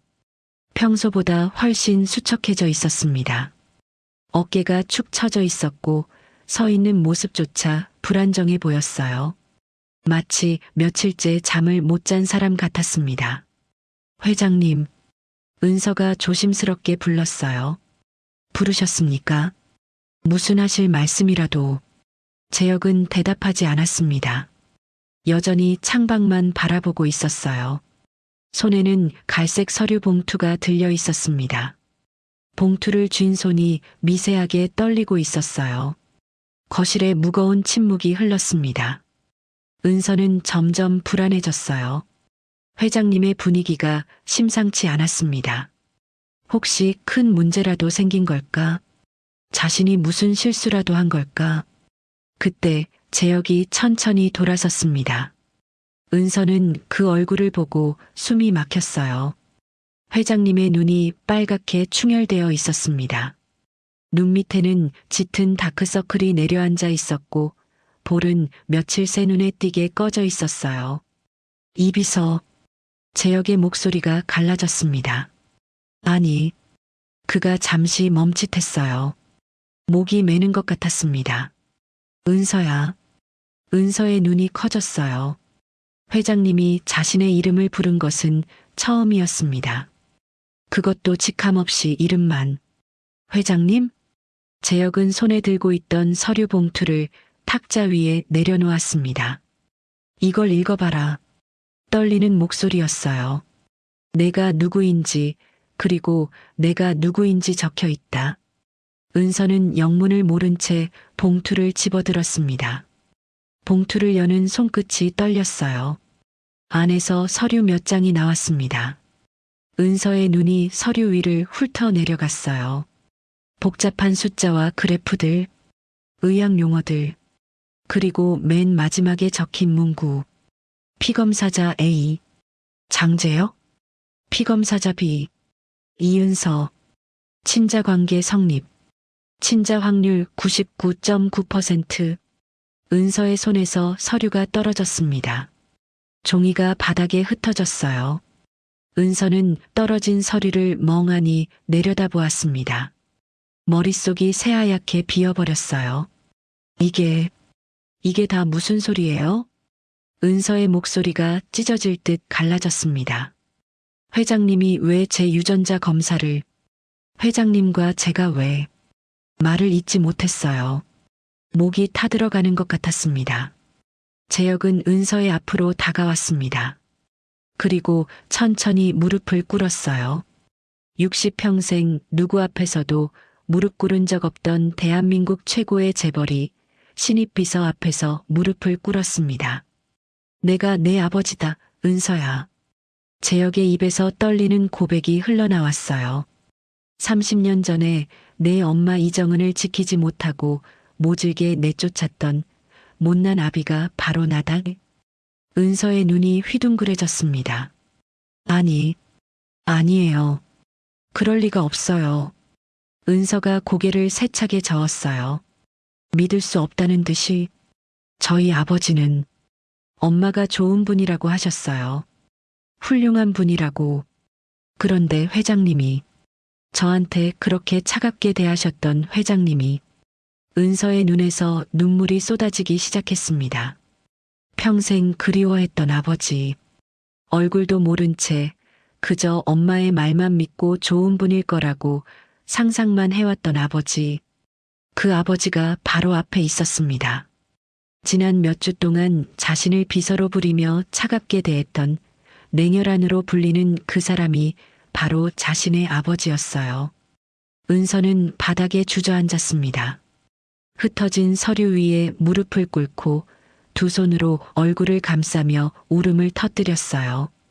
평생 동안 쌓아왔던 그리움과 원망, 슬픔과 분노가 한꺼번에 터져 나오는 것 같았어요. 왜 이제야? 은서가 흐느끼며 말했습니다. 왜 이제야 나타나신 거예요? 엄마가 그렇게 힘들게 살 때는 어디 계셨어요? 엄마가 아플 때는, 엄마가 떠날 때는. 은서의 울음이 거실 안을 가득 채웠어요. 재혁은 그 모습을 바라보며 가슴이 찢어지는 것 같았습니다. 딸의 손을 잡아주고 싶었어요. 안아주고 싶었습니다. 하지만 그럴 자격이 자신에게 있을까요? 30년 동안 존재조차 몰랐던 아비에게 그럴 자격이 있을까요? 재혁도 눈물을 참지 못했습니다. 눈에서 뜨거운 것이 흘러내렸어요. 미안하구나. 재혁의 목소리가 갈라졌습니다. 정말 미안하다, 은서야. 내 엄마가 임신한 줄도 모르고 내쫓았어. 비겁해서 찾아보지도 못했어. 30년 동안 아무것도 몰랐다. 재혁은 바닥에 떨어진 서류 위에 이마를 짚었어요. 용서해달라고는 못하겠구나. 용서받을 자격도 없어. 그냥 미안하다. 두 사람의 울음소리가 거실을 가득 채웠습니다. 한참이 지났어요. 은서가 눈물로 얼룩진 얼굴을 들었습니다. 엄마는요? 목이 쉰 목소리였어요. 엄마는 아버지를 원망하지 않으셨어요. 재혁이 고개를 들었습니다. 엄마는 돌아가시기 전까지 아버지를 원망한 적 없으셨어요. 은서가 눈물을 훔치며 말했습니다. 항상 말씀하셨어요. 너의 아버지는 훌륭한 분이다. 피치 못할 사정이 있었을 뿐이다. 절대 원망하지 말고 아버지를 닮아 바르게 살아라. 재혁의 얼굴이 일그러졌어요. 보육원에서도 들은 말이었죠. 그 고생을 하면서도 나를 원망 안 했다고? 네. 은서가 고개를 끄덕였습니다. 엄마는 병원비가 없어서 아플 때도 병원을 못 갔어요. 끼니를 굶으면서도 제 학비는 꼬박꼬박 내셨어요. 그렇게 힘들게 사시면서도 아버지 욕은 한 번도 안 하셨어요. 마지막까지. 은서의 목소리가 다시 떨렸어요. 마지막까지 아버지는 좋은 분이라고 하셨어요. 재혁은 두 손으로 얼굴을 감쌌습니다. 그 말이 칼날이 되어 가슴에 박혀왔어요. 좋은 분이라고, 훌륭한 분이라고, 자신을 버린 남자를 정은은 끝까지 그렇게 기억해 주었습니다. 정은아. 재혁이 흐느끼며 그 이름을 불렀어요. 내가 미안하다. 정말 미안해. 죽을 때까지 갚아도 못 갚을 죄를 졌구나. 한참을 더 울었습니다. 두 사람은 말없이 눈물만 흘렸어요. 30년의 세월이 그렇게 녹아내리고 있었습니다. 시간이 얼마나 흘렀을까요? 재혁이 먼저 눈물을 닦고 자리에서 일어났습니다. 그리고 은서에게 손을 내밀었어요. 일어나거라. 은서는 아버지의 손을 바라보았습니다. 잠시 망설이다가 그 손을 잡았어요. 재혁이 은서를 일으켜 세웠습니다. 처음으로 잡아보는 아버지의 손이었어요. 크고 거칠었지만 따뜻했습니다. 재혁은 은서의 어깨를 가볍게 잡았습니다. 은서야. 목소리는 여전히 떨렸지만 눈빛은 단단해져 있었어요. 당분간 회사에서는 절대 내 딸이라는 걸 티내선 안 된다. 은서가 고개를 들어 아버지를 바라보았어요. 왜요? 회사에 내 조카 장치훈이라는 놈이 있다. 상무 직함을 달고 있지만 속은 썩어 빠진 놈이야. 재혁의 눈빛이 서늘하게 식었습니다. 그놈은 내가 자식이 없으니까 자기가 후계자가 될 거라고 믿고 있어. 그런데 갑자기 내가 나타나면. 재혁은 말끝을 흐렸어요. 하지만 은서는 그 의미를 이해했습니다. 저를 가만두지 않을 거라는 말씀이시죠? 그래. 재혁이 고개를 끄덕였습니다. 그놈이 눈치채기 전에 내가 먼저 준비를 해야 해. 너를 지킬 수 있는 모든 것을 갖춰야 해. 그때까지는.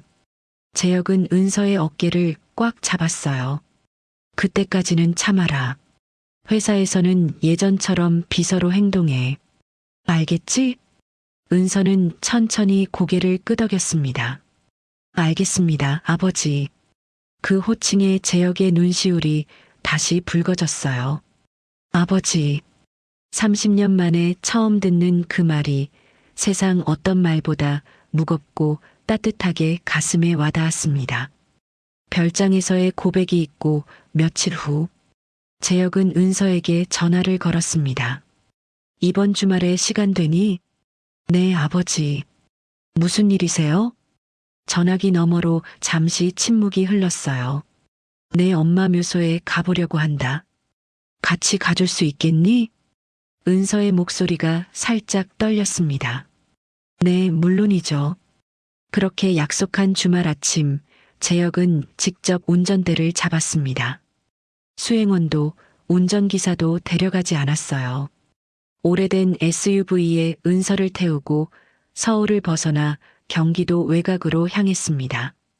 차 안에는 무거운 침묵이 흘렀어요.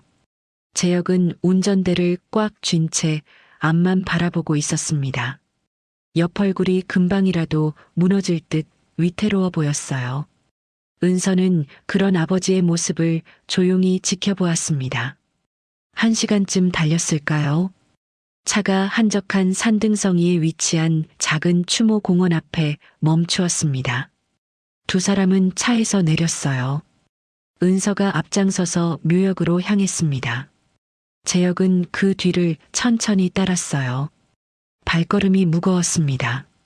마치 다리에 납덩이를 매단 것처럼 작은 비석들이 늘어선 묘역. 은서가 한 비석 앞에 멈추었습니다. 여기에요. 재혁은 천천히 다가갔어요. 그리고 비석에 새겨진 글자를 바라보았습니다. 이정은. 그 석자가 눈에 들어오는 순간 재혁의 다리에서 힘이 빠졌습니다.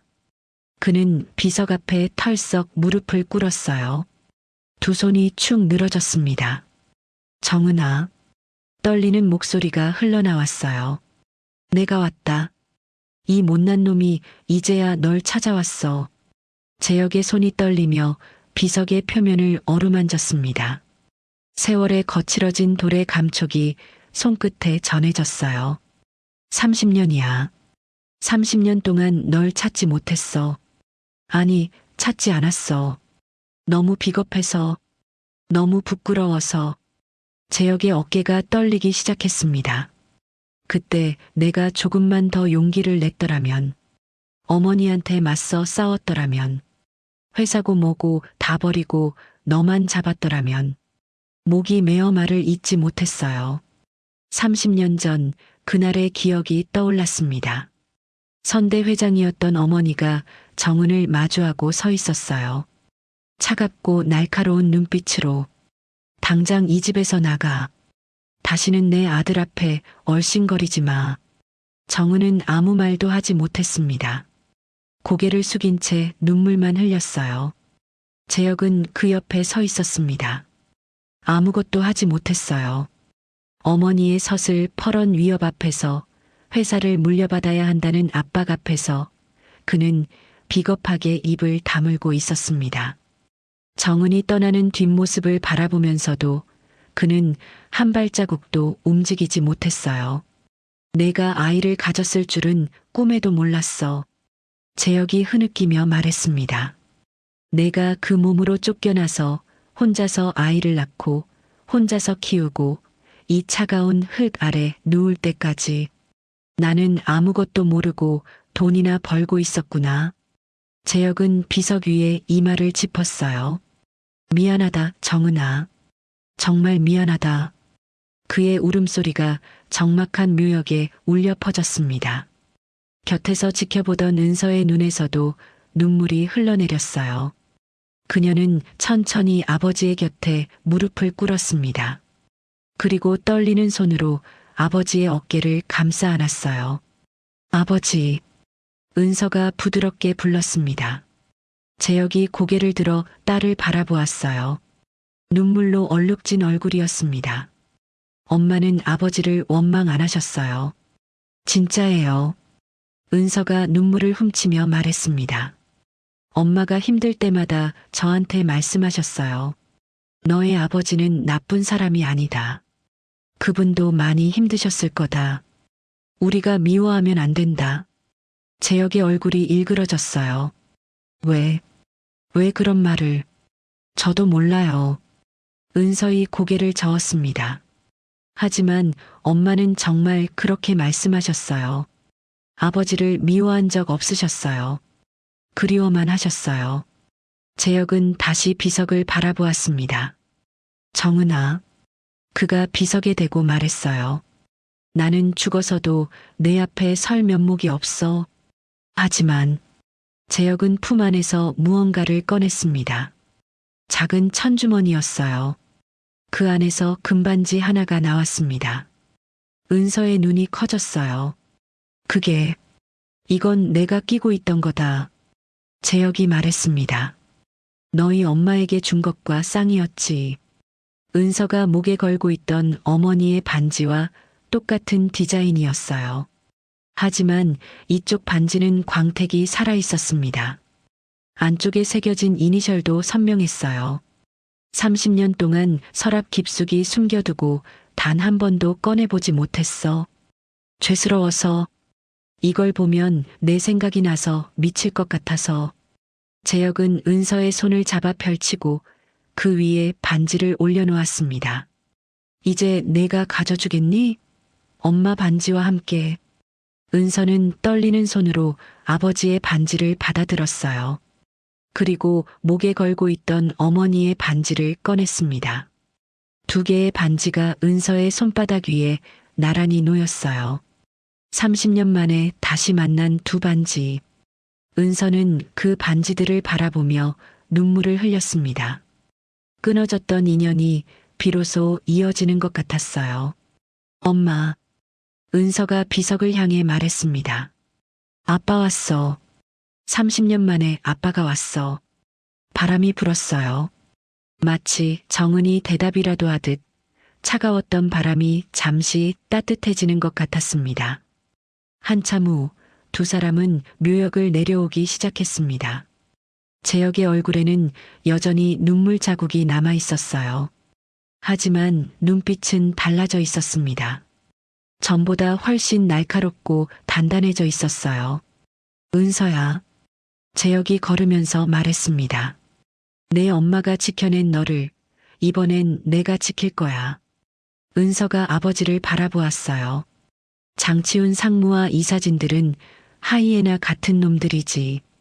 재혁의 목소리가 낮고 차갑게 가라앉았습니다. 그놈들이 내 존재를 알게 되면 가만두지 않을 거야. 내가 가진 모든 것을 빼앗으려 들 테고 그 과정에서 너를 짓밟으려 할 거다. 은서는 묵묵히 들었어요. 재혁은 걸음을 멈추고 은서를 향해 돌아섰습니다. 딸의 어깨를 두 손으로 꽉 잡았어요. 하지만 이제 아버지가 반드시 지킬 거야. 너에게 진 빚 다 갚을게. 내 엄마에게 진 빚까지 전부 다. 은서의 눈에 눈물이 고였습니다. 아버지, 믿어주렴. 이번엔 절대 비겁하게 굴지 않을 거야. 30년 전에 못 지킨 약속을 이제라도 지킬 거야. 두 사람은 다시 걸음을 옮겼어요. 산을 내려오는 그들의 뒷모습은 비밀을 공유한 동지처럼 보였습니다. 하지만 그들은 알지 못했어요. 서울에서는 이미 거대한 덫이 준비되고 있다는 것을. 장치훈 상무가 파놓은 함정이 은서를 향해 조금씩 조여오고 있다는 것을. 묘소에서 돌아온 다음 날, 은서는 평소처럼 출근했습니다. 아버지와의 약속대로 회사에서는 아무 일도 없었다는 듯이 행동해야 했어요. 비서로서 맡은 일을 묵묵히 하고 회장님과의 관계는 철저히 숨겨야 했습니다. 하지만 회사에 도착한 순간 은서는 뭔가 이상하다는 것을 느꼈어요. 로비를 지나가는 직원들의 시선이 달랐습니다. 수군거리는 소리가 여기저기서 들려왔어요. 은서와 눈이 마주치면 황급히 고개를 돌리는 사람들도 있었습니다. 무슨 일이지? 은서는 불안한 마음을 안고 로비를 지나고 있었죠. 그때였습니다. 이비서. 차갑고 날카로운 목소리가 등 뒤에서 들려왔어요. 은서가 뒤를 돌아보았습니다. 장치훈 상무가 서 있었어요. 얇은 입술에 비열한 미소를 띤 채. 잠깐 나 좀 보지. 은서는 의아한 표정을 지었어요. 상무님이 직접 자신을 부르시다니. 평소에는 눈도 마주치지 않던 분이. 무슨 일이신가요, 상무님? 와보면 알아. 치훈이 돌아서서 걷기 시작했습니다. 은서는 어쩔 수 없이 그 뒤를 따랐어요. 그런데 이상했습니다. 치훈이 향하는 곳은 회의실이 아니었어요. 로비를 가로질러 은서의 책상이 있는 비서실 앞으로 가고 있었습니다. 비서실 앞에 도착한 은서는 숨이 턱 막혔어요. 검은 양복을 입은 남자들이 서너 명 서 있었습니다. 수사관처럼 보였어요. 그리고 그 옆에는 회사 보안팀 직원들이 대기하고 있었습니다. 이게 다 뭡니까? 은서의 목소리가 떨렸습니다. 치훈이 은서의 책상 위에 놓인 노트북을 거칠게 돌려 화면을 보여주었어요. 이 비서 아니. 치훈의 입꼬리가 올라갔습니다. 이은서 씨, 우리 회사의 차세대 핵심 기술 파일이 주말에 내 계정으로 경쟁업체에 전송됐어. 은서의 눈이 휘둥그레졌어요. 그것도 3번이나. 치훈이 화면을 손가락으로 가리켰습니다. 거기에는 접속 기록이 선명하게 떠 있었어요. 은서의 4번, 은서의 비밀번호로 로그인해서 회사 기밀 파일을 외부로 전송한 기록. 은서의 머릿속이 새하얗게 변했습니다. 전 그런 적 없습니다. 목소리가 떨렸어요. 주말에는 은서는 말을 하다가 멈추었습니다. 주말에 아버지와 함께 어머니 묘소에 갔다는 말을 할 수 없었어요. 부녀 관계를 비밀로 하기로 약속했으니까요. 하지만 그 말을 하지 않으면 자신의 결백을 증명할 방법이 없었습니다. 주말에 뭐? 치훈이 비아냥거리듯 물었어요. 주말에 뭘 했는데? 말해봐. 은서는 입술을 꽉 깨물었습니다. 아무 말도 할 수 없었어요. 치훈의 미소가 더욱 짙어졌습니다. 말 못하겠지. 당연하지. 내가 한 짓이니까.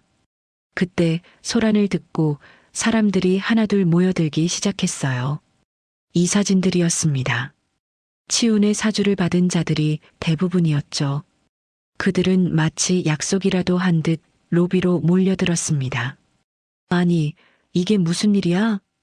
회장님이 그렇게 아끼던 신입 비서가 산업 스파이였다니. 사람 참 모를 일이군. 이 사진들의 목소리가 점점 커졌어요. 당장 구속 수사해야 합니다. 회사의 손실이 수천억 원이에요.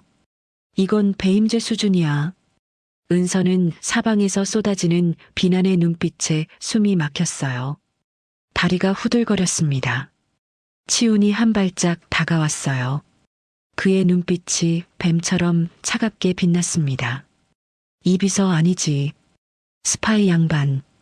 그가 낮게 속삭이듯 말했어요. 회장님 곁에서 그렇게 알랑방귀를 뀌더니 뒤로는 이런 짓을 벌였어? 내가 감히 장씨 집안의 재산에 손을 대? 은서의 눈에서 눈물이 차올랐습니다. 저는 그런 짓 안 했습니다. 믿어주세요. 하지만 아무도 그녀의 말에 귀 기울이지 않았어요. 증거가 이렇게 명백한데 무슨 소리야. 연행해. 당장 연행해. 수사관 한 명이 은서에게 다가왔습니다. 손에는 차가운 금속 수갑이 들려 있었어요. 은서는 공포에 질려 뒷걸음질 쳤습니다. 잠깐만요. 잠깐. 바로 그때였어요. 쾅! 집무실 문이 세차게 열렸습니다. 재혁이 뛰쳐나왔어요. 화상회의 중이었는지 이어폰이 한쪽 귀에 걸린 채였습니다. 얼굴은 분노로 일그러져 있었어요. 무슨 일이야?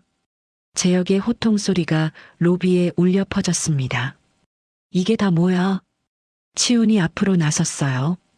얼굴에는 비릿한 웃음이 걸려 있었습니다.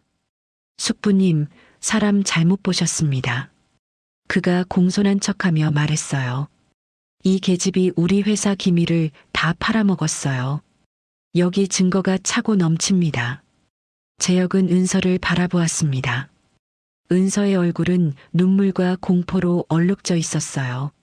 창백하게 질린 얼굴로 필사적으로 고개를 저으며 아버지를 바라보고 있었습니다.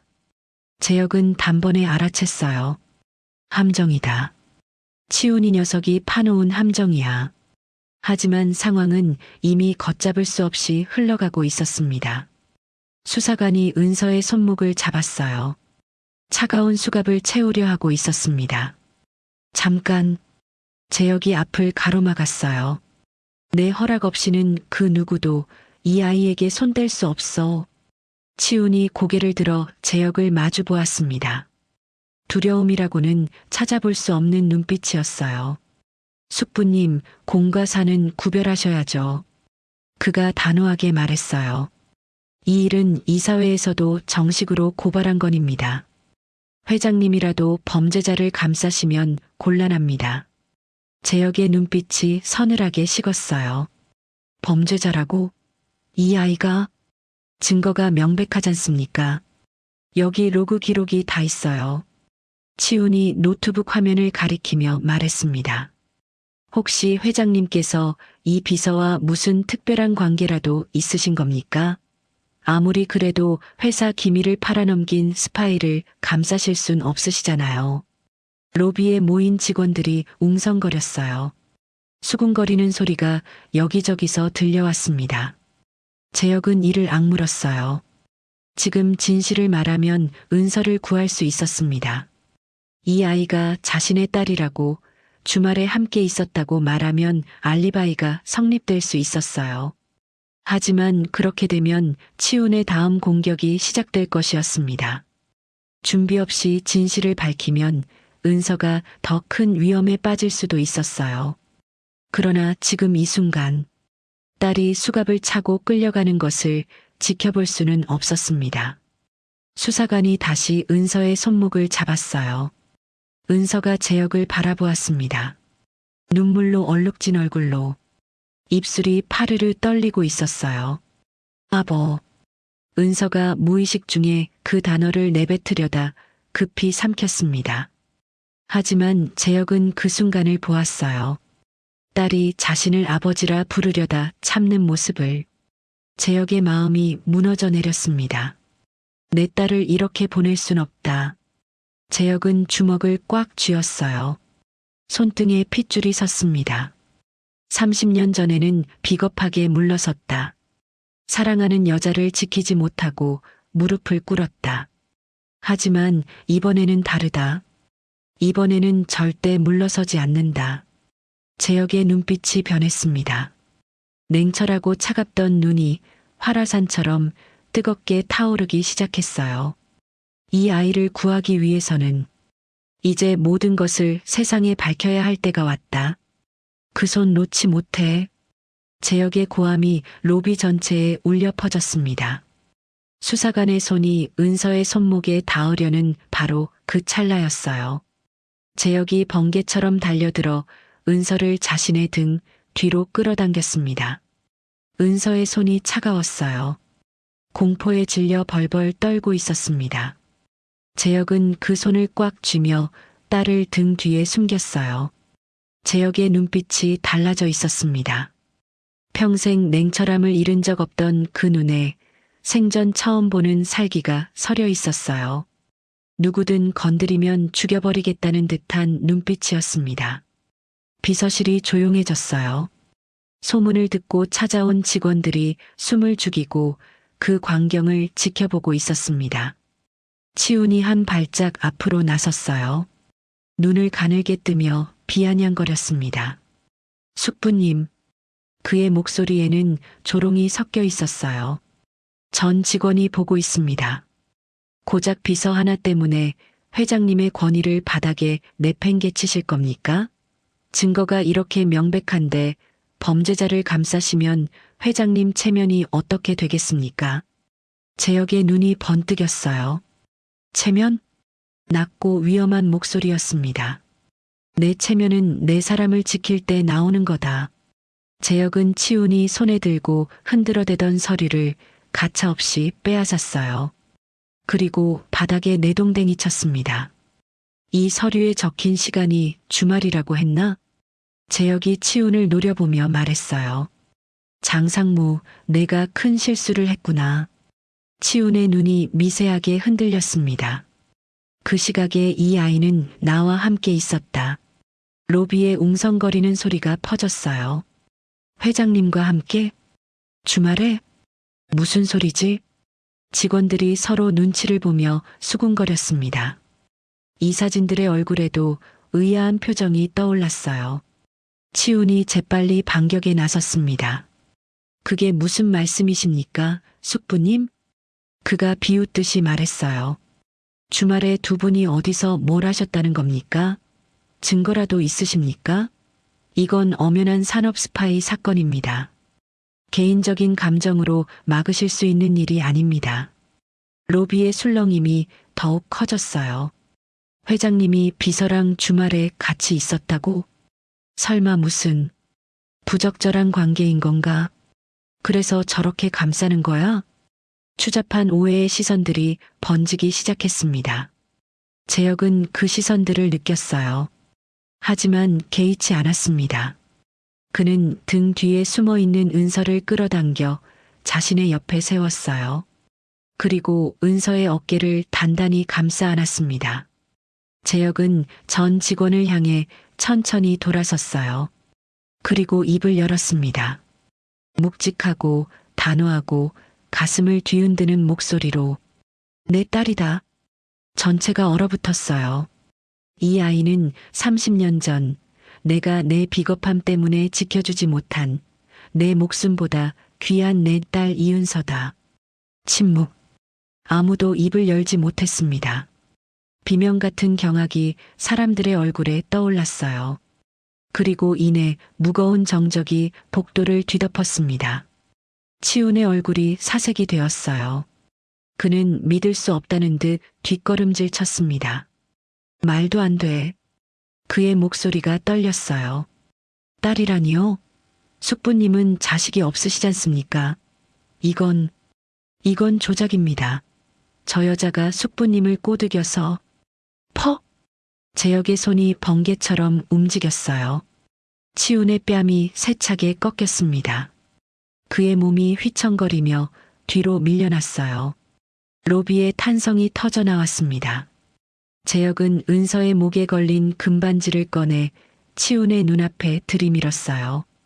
이게 뭔지 아느냐? 낮고 서늘한 목소리였습니다. 30년 전 내가 이 아이의 어머니에게 준 반지다. 세상에 단 2개뿐인 반지. 여기 안쪽에 내 이니셜이 새겨져 있어. 재혁은 또 하나의 반지를 꺼냈어요. 자신이 간직해온 남자용 반지. 이건 내가 가지고 있던 거다. 이 2개의 반지가 30년 만에 다시 만났어. 그리고 유전자 검사 결과도 있지. 친자 확률 99.9%. 치훈의 얼굴이 흑빛으로 변했어요. 내 자식이 내 재산을 훔친다는 게 말이 된다고 생각하느냐? 재혁이 치훈을 향해 한 발짝 다가섰습니다. 치훈이 본능적으로 뒷걸음질 쳤어요. 내 놈이 감히 내 딸에게 누명을 씌워. 재혁의 목소리가 폭발했습니다. 이 아이는 장재혁의 유일한 후계자다. 치훈의 다리에서 힘이 빠졌어요. 그는 그 자리에 털썩 주저앉았습니다. 그럴 리가 없어. 그가 중얼거렸지만 이미 게임은 끝나 있었어요. 재혁이 보안팀장을 향해 돌아섰습니다. 당장 저놈의 집무실부터 털어. 서슬 퍼런 명령이 떨어졌어요. 누가 이 아이의 아이디로 접속했는지 IP 추적해. 로그 기록 전부 분석하고 조작의 증거를 찾아내. 보안팀장이 황급히 고개를 숙였습니다. 알겠습니다, 회장님. 보안팀 직원들이 움직이기 시작했어요.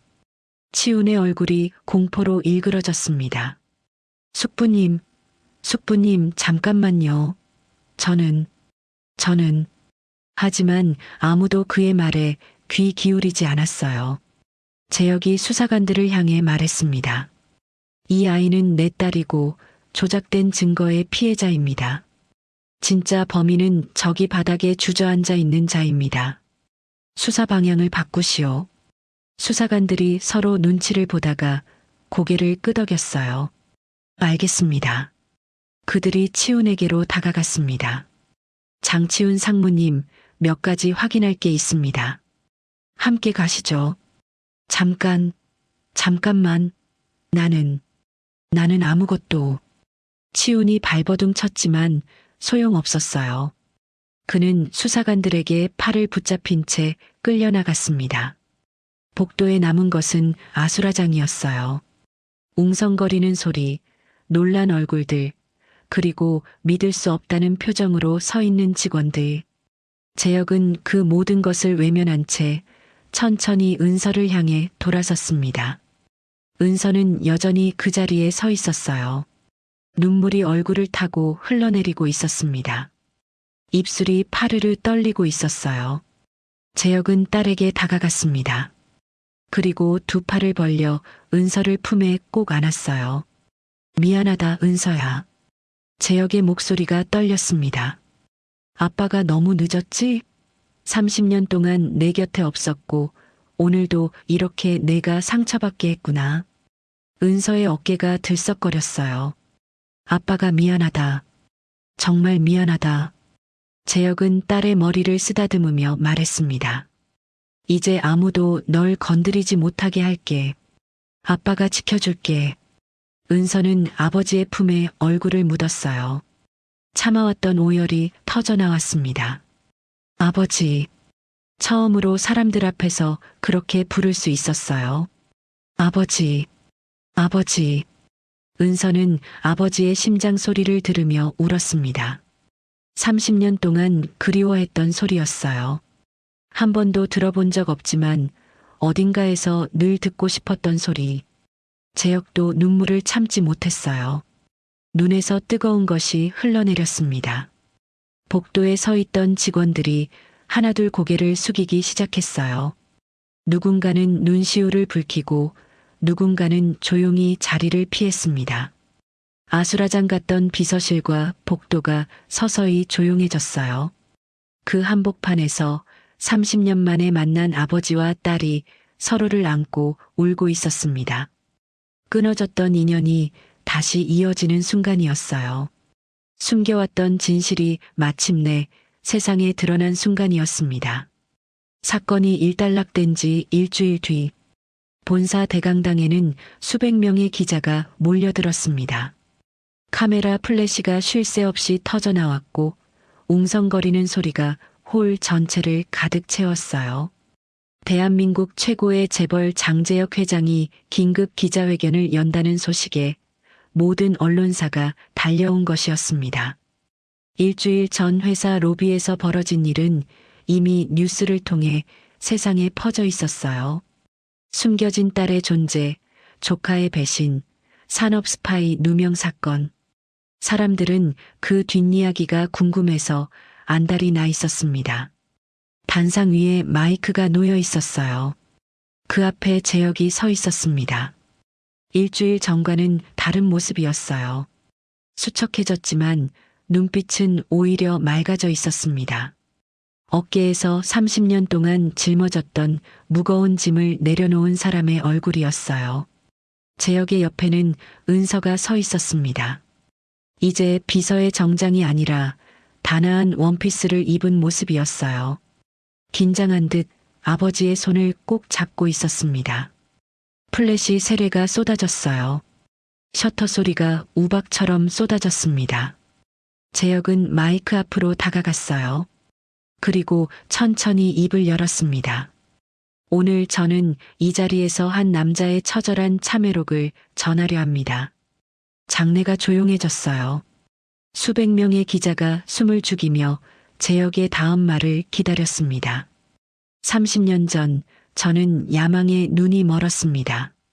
재혁의 목소리가 대강당 전체에 울려 퍼졌어요. 세상에서 가장 소중한 여인이 있었습니다.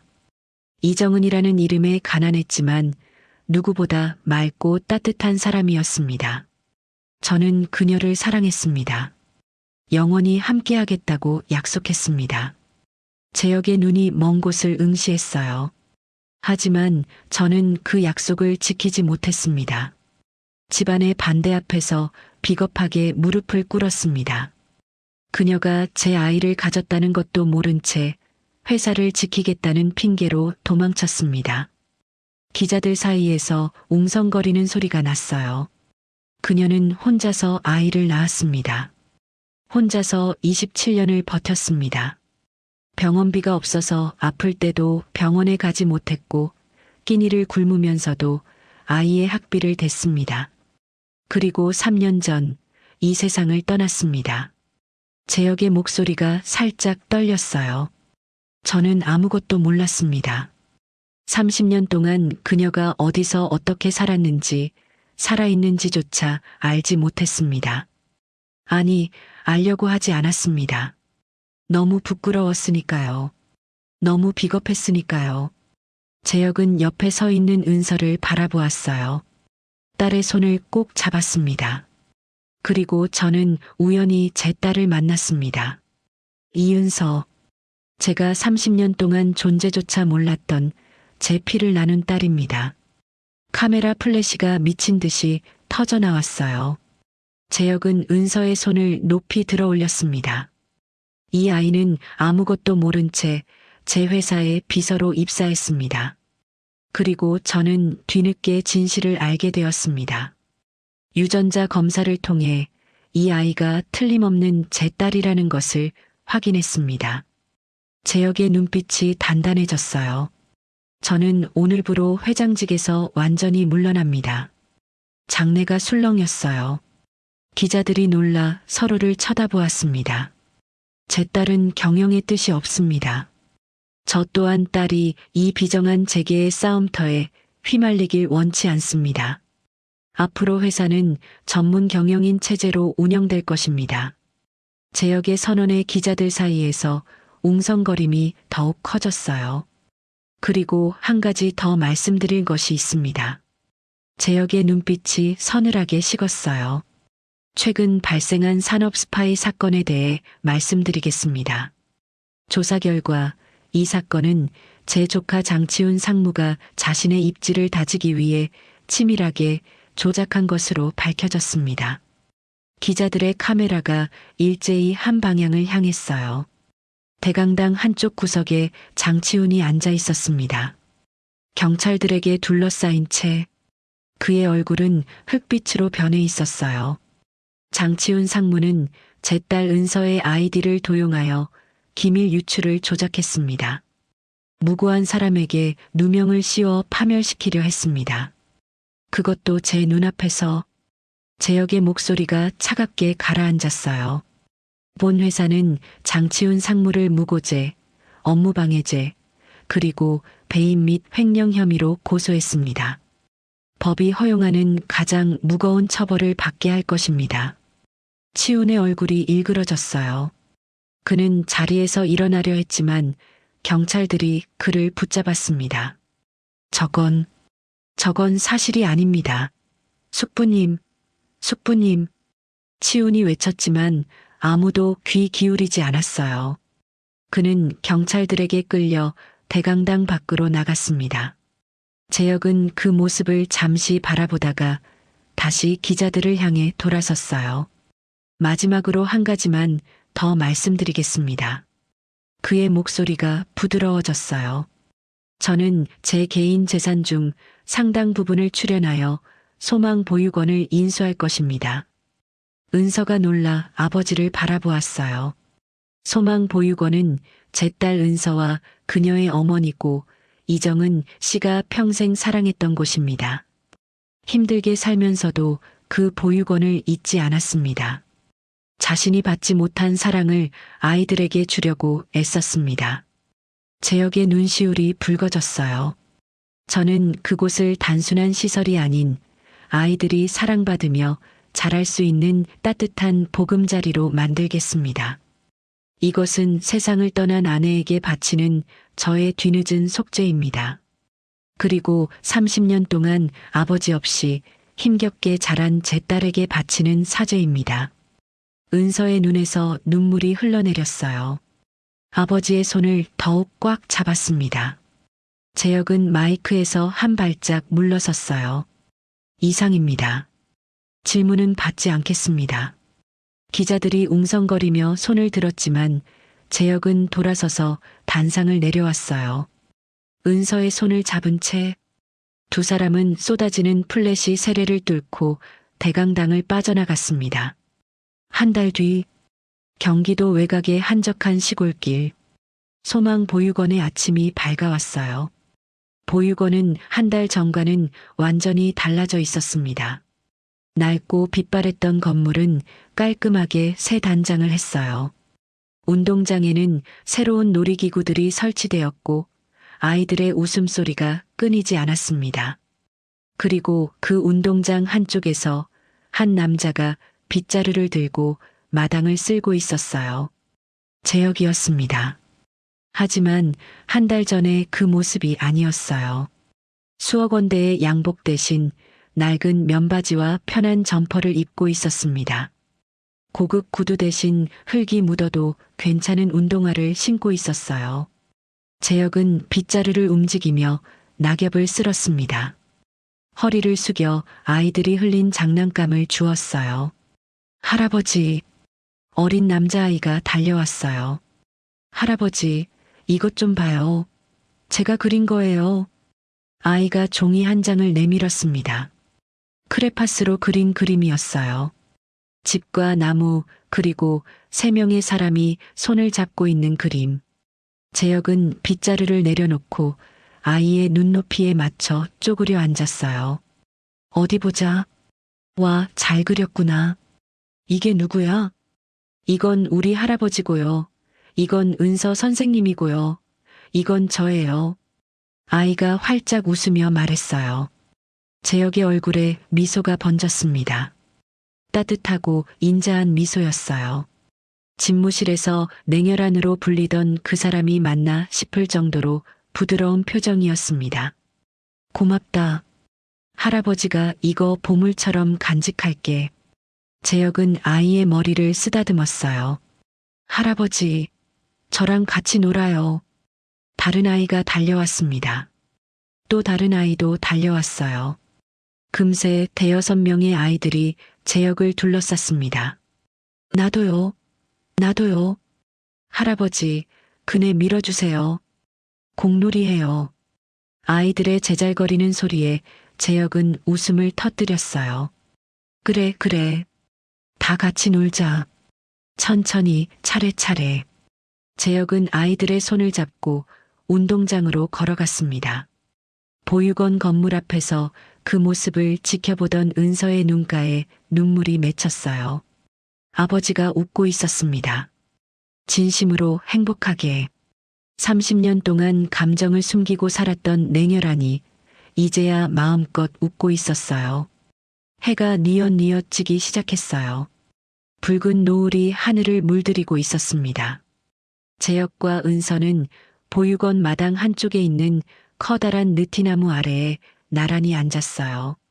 30년 전부터 그 자리를 지켜온 정은이가 그토록 좋아했다는 그 나무. 두 사람은 한동안 말없이 노을을 바라보았습니다. 재혁이 품 안에서 무언가를 꺼냈어요. 목걸이였습니다. 그 목걸이에는 2개의 금반지가 나란히 걸려 있었어요. 정은이의 반지와 재혁의 반지. 30년 만에 다시 만난 2 반지가 이제 하나의 목걸이에 함께 걸려 있었습니다. 재혁은 그 반지들을 노을빛에 비춰보았어요. 빛바래고 낡은 금빛이 노을을 받아 찬란하게 빛났습니다. 은서야. 재혁이 나지막이 불렀어요. 네, 아버지. 돈으로 세상을 다 가졌을 땐 늘 가슴이 시렸다. 재혁의 목소리가 잔잔했어요. 아무리 많이 벌어도, 아무리 높이 올라가도 항상 뭔가 빠진 것 같았어. 마음 한구석이 늘 허전했지. 그게 뭔지도 모르고 30년을 살았다. 재혁은 고개를 돌려 딸을 바라보았어요. 이제야 알겠구나. 내가 잃어버렸던 게 뭔지. 은서가 아버지를 바라보았습니다. 그게 뭔데요, 아버지? 가족이었어. 재혁의 눈가에 눈물이 맺혔어요. 정은이와 너. 내가 30년 전에 지켜주지 못한 가족.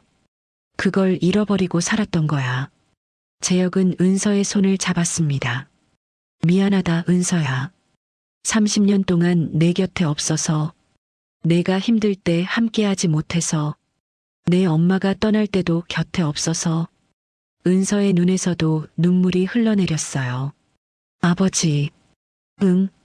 엄마가 생전에 자주 하시던 말씀이 있어요. 은서가 눈물을 훔치며 말했습니다.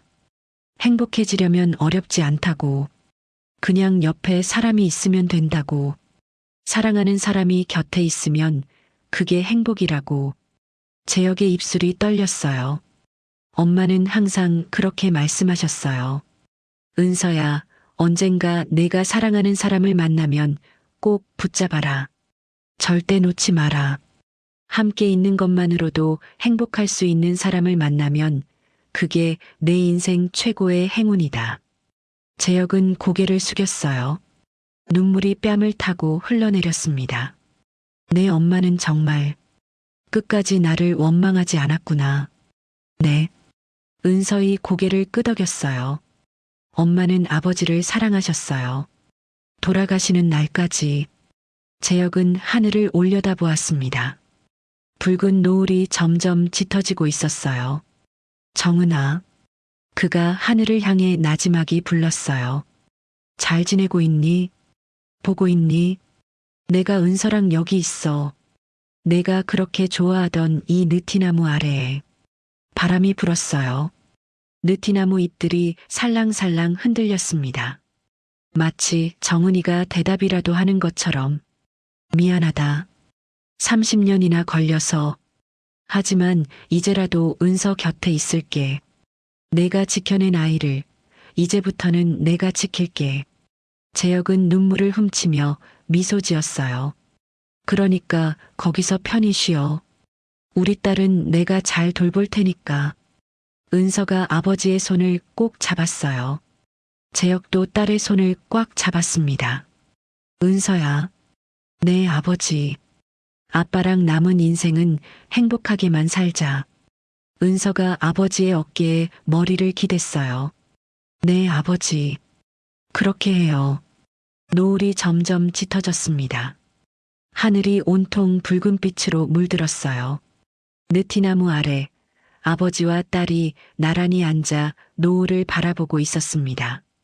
손에 들린 2개의 금반지가 노을빛을 받아 찬란하게 빛나고 있었어요. 30년 전 헤어졌던 반지가 다시 만난 것처럼, 30년 전 끊어졌던 인연이 다시 이어진 것처럼. 따스한 바람이 불어왔어요. 느티나무 잎들이 살랑거렸습니다. 어딘가에서 정은의 목소리가 들리는 것 같았어요. 고마워요, 재혁 씨. 은서를 찾아줘서, 우리 딸을 지켜줘서. 재혁은 눈을 감았습니다. 30년 전 잃어버렸던 것을 드디어 되찾았어요. 돈으로도 권력으로도 살 수 없었던 것. 세상 무엇보다 소중한 것. 가족이라는 이름의 행복을. 왕관을 내려놓고 비로소 아버지가 된 남자. 그의 얼굴 위로 평화로운 미소가 번졌습니다. 느티나무 아래 노을빛 속에서. 지금까지의 이야기 잘 들으셨나요? 30년이라는 긴 세월 동안 서로의 존재조차 모른 채 살아온 아버지와 딸이 이 낡은 금반지 하나로 다시 만나게 되었어요. 때로는 우리가 놓쳐버렸다고 생각한 인연도 어딘가에서 끈질기게 이어지고 있는지도 모릅니다. 후회와 그리움을 안고 사셨던 분들께 이 이야기가 작은 위로가 되었으면 합니다. 지금 곁에 있는 소중한 사람에게 오늘 한 번쯤 따뜻한 말 한마디 건네보시는 건 어떨까요? 여러분의 하루하루가 조금 더 따뜻해지기를 바랍니다.